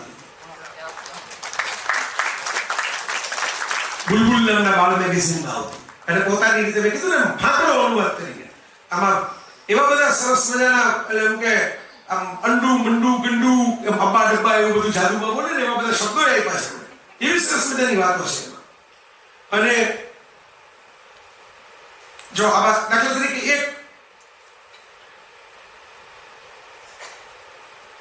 એક જ નાનકડું હું તમને કહું છું. પેલા અઠિયારો એમ કહે છે કે મારી પાસે હૃદય નથી. અને પેલો જાદુગર એને એમ કહે છે કે તું આઈ લગી કોક છોકરીની મદદ કરવા માટે તારું કાંઈ લાગતું ઓળખતું હોવા ન છતાં આવ્યો, એનો અર્થ તારી પાસે હૃદય તો છે જ, તને એની ખબર નથી કે મારી પાસે હૃદય છે. ઘણી વખત આપણી પાસે લાગણીઓ હોય છે, આત્મવિશ્વાસ હોય છે, ક્ષમતાઓ હોય છે, પણ આપણને એનો અહેસાસ નથી હોતો કે આપણી પાસે હોય છે. એ વિચારવાનો બોસ. આ 7 કૃતિઓ, એક 7 કૃતિઓને મેં કીધું દુનિયાની નજર જાય પેલા ગુજરાતીમાં લઈ આવનાર રમણલાલ સોની. એટલે આમ જુઓ તો આપણે ધારો તો કેવા પ્રીમિયમ શેર લઈ શકીએ, કેવું બ્લુ ચીપ ઇન્વેસ્ટમેન્ટ કહેવાય આપણું. સોની ખરા ને, સોનાનો ભાવ બહુ વધારે છે. આ તો એવા સોની હતા જેને સોનું ન ભેગું કર્યું, તો શ્રીરામભાઈ ત્યારે હેલિકોપ્ટરમાં આવે. શ્રીરામભાઈ મનુભાઈની ગાડીમાં બેસી જાય, મનુભાઈ કે રિક્ષામાં. બાકી સોનું જ ખાલી ભેગું કર્યું હતા. પુસ્તકો લખવા બદલે એવું દાસ કેપિટલ પુસ્તક લખ્યું જ્યારે કાર્લ માર્ક્સે, જેના આધારે દુનિયાના નકશાઓ પર ગયા, જે સામ્યવાદને કારણે. એની માને કોકે પૂછ્યું કે તમારા છોકરાએ કેવડું મોટું મૂડી કેપિટલ પૈસા ઉપર પુસ્તક લખ્યું, તમને ખબર છે? એટલે એની માએ એમ કીધું કે એના કરતા થોડા કમાણો હોત તો વધારે સારું થાય. આવડું મોટું ચોખ્ખું લખ્યું કેપિટલ ઉપર. તો મિત્રો, સમાપનમાં મારે એ કહેવાનું છે કે સોનું આ છે. ચાંદી, સોના, પ્લેટિનમ, હીરા બધા ભાવ જે વધે છે ને, આ સોનું છે. This is gold. આ એટલા માટે બ્લુ ચીપ ઇન્વેસ્ટમેન્ટ છે કે જો આપણે વાંચ્યું ન હોત તો મને આ બધી ખબર ન હોત. આજે બધા એમ કહે છે ભાઈ જઈ બધે ફોરેનમાં જાય છે, ફરવા જાય છે, જોવા જાય છે, એટલે બધી ખબર પડે છે. એટલે ખબર પડે છે. અને મારે દેવકી કરુણતાથી કહેવું જોઈએ, યશવંત દાદા, તમને આઘાત લાગશે આ જાણીને. મનુભાઈને ખબર છે, અમારે 2-4 વાત થઈ.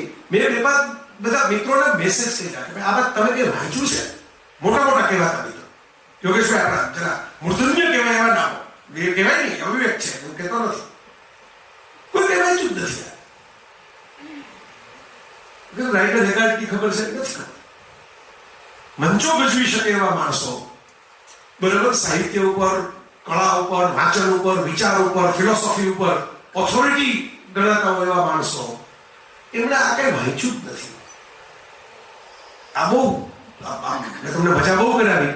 સમાપનમાં દુઃખ થાય એવી વાત છે કે આપણા કહેવાતા બહુ મોટા મોટા નામો છે, એ એમના ક્ષેત્રને એમને જે એમનો કોર્સ આપણે વિદ્યાર્થીની ભાષામાં કહું, એમના કોર્સની બહાર કે વાંચતા નથી. એમના કોર્સ પૂરતું જ વાંચે છે. હવે ખબર નહીં એઆઈમાં તો એ વાંચતા બંધ થઈ જશે, કારણ કે એનામાંથી કોમ્પ્યુટર વાંચશે. એ વાંચે ને શ્રી કહેશે કે આમાં જ લખાયેલું છે ને. મને યાદ છે કે મેં એક વખત એક પુસ્તકનો એક ઉલ્લેખ એક અખબારી કોલમના લેખમાં વાંચ્યો. હું વિદેશ હતો. મને એમ થયું કે આ પુસ્તક તો આમના ઘરે હશે, એટલે મારે જે એમાંથી આ પાના ઉપર લખાયેલું જોયું છે ને એ એમને તરત મળશે. એટલે મેં એ લેખકને ફોન કર્યો અને મેં કીધું મને આ રેફરન્સ તમે તમારી કોલમમાં લીખો તો તમારા ઘરમાં જો તમે છો તો આ મને પાનાનો ફોટો પાડીને મોકલો, કારણ કે મારે બોલતી વખતે સાઇટેશન કરવું છે, મારાથી કંઈ ભૂલ નથી થઈ. અને અહીં અત્યારે ફરતા ફરતા મારાથી કંઈ એક્સેસ નથી. આ કે બધું કિન્ડલમાં ન હોય, હું પુસ્તકો નથી મૂકતા એનો. તો ભાઈ પછી જરા ઓછપાયા. ઓછપાવ્યા શબ્દનું કેમ અંગ્રેજી થઈ મને નથી સમજાતું, પણ એ જરા ઓછપાયા. પછી મને કહે કે મેં તો રિવ્યુ વાંચીને એનો ઉલ્લેખ કર્યો હતો. એટલે એમણે પુસ્તક વસાયું નથી ને વાંચ્યું નથી. પુસ્તકનો રિવ્યુ વાંચીને કે એક મોટી કોલમમાં આ પુસ્તકમાં આ લેખકે આમ કહ્યું છે. મારા જેવો બિચારો ઇમ્પ્રેસ થઈ ગયો. ઓહો, મહેનત વાંચ્યું આખું તો આમને વાંચ્યું હશે, હું અમને ફોન કરીને પૂછું. આ જે દારિદ્ર્ય છે ને, પેલા સોના ચાંદી થોડાક ઓછા હશે ઘરની અંદર તો ચાલશે, પણ આ દારિદ્ર્ય જો વધશે ને હિરેનભાઈ, તો રાજ કરશે દુનિયા આપણી માથે. આપણે નહીં રાજ કરી શકીએ. જો આપણે બધા રમણલાલ સોની નવા પેદા નહીં કરી શકીએ, રમણલાલ સોની જે આપી ગયા છે એ ખાતર અને વાવેતરનો ઉપયોગ નહીં કરી શકીએ, તો એક જુદા પ્રકારની ગુલામીમાં આપણે અંદર જવાનું છે કે જેમાં ક્રિએટિવ બ્રેન્સ જુદા હશે અને આપણે માત્ર ને માત્ર ક્રિએટિવ બ્રેનના કસ્ટમર હશું કા મેનેજર કે ડિસ્ટ્રીબ્યુટર હશું. ક્રિએટર નહીં હોય, સર્જક નહીં બન્યા. મને ગમ્યું કે 7 બાળકોએ એટલી શાંતિથી દેવકી બોલતી હતી ત્યારે ઉભા હતા, એક અવાજ સંભળાયો. ડાયા બાળકો હતા. તો મારે એવા જ સરસ મજાના ડાયા બાળકોને, હવે મારે બીજાને કંઈ કહેવાનો મતલબ નથી, અને એવા ડાયા મા બાપોને વિનંતી કરવી છે કે આવા પુસ્તકો વાંચો, વસાવો. મા બાપ તરીકે તમે વાંચો એટલે તમે ઘરે રાતના 2 શબ્દો કહી શકો. ઇલોન મસ્ક જેવો આપણને બહુ રસ પડે ગુજરાતીઓની, ત્યાંથી જ સમાપન કરું. $700 બિલિયન, $700 અબજ જે પૃથ્વી ઉપર કોઈ કાળા માથાના માનવી, ધોળા માથાના માનવી, પીળા માથાના માનવી, બરાબર, કોઈ મનુષ્ય જોયા જ નથી એવી અસીમ સંપત્તિનો સ્વામી ઇલોન મસ્ક. કારણ કે ગુજરાતીને આમાં બહુ રસ પડે, એ મને ખબર છે, દુનિયા આખીમાં હું બધે ઘણા દેશો ફરી આવ્યો છું. આની વાત કરો, મને સોની કેમ થવું એની વાત છોડો, ઇલોન મસ્ક કેમ થવું એની વાત કરો. ઇલોન મસ્ક એમ કહે છે કે હું સ્પેસએક્સ બનાવી શકું, રોકેટ ઉડાડી શકું, ટેસ્લા બનાવી શકું, કાર ફેરવી શકું, ન્યુરાલિંકની ચીપ બનાવું છું. જેને કીધું પૈસા તો મને પેટીએમ મેં ત્યારે જ મળી ગયા. પેટીએમ મારું જ બનાવેલું છે. 7 પેઢી ખાય એટલું ધન મારી પાસે પેટીએમ વખતે હતું. મારે પૈસા નહોતા કમાવા, મારે તો એવું કંઈક કરું તો દુનિયા બદલી જાય. અને એ એમ કહે છે કે secret of my talent is bed time stories. રાતના સૂતી વખતે જે વાર્તાઓ સંભળાવવામાં વાંચવામાં આવે ત્યાંથી ઇલોન મસ્ક થાય છે. એટલે જય વસાવડાનું ન સાંભળો તો કાંઈ નહીં. $700 અબજ જે માણસ કમાઈ ગયો છે એનું તો સાંભળો. પૈસા મળશે, ઇલોન મસ્કને તો સુંદરીઓ ઘણી મળી છે, કોકની ઇમારત હોય તો એ મળશે, પાવર ઘણો મળ્યો છે, એ જોતો હોય તો એ મળશે, હેલ્થ બેલ્ટ સારી છે, 6.5 ફૂટની ઊંચાઈ છે, ફિટનેસ સારી છે, એ મળશે. પણ આ બધું મળ્યા પછી છેલ્લે તો એમ કે છે કે વાર્તાઓ ન વાંચી હોત તો સફળતા ન મળી. Thank you.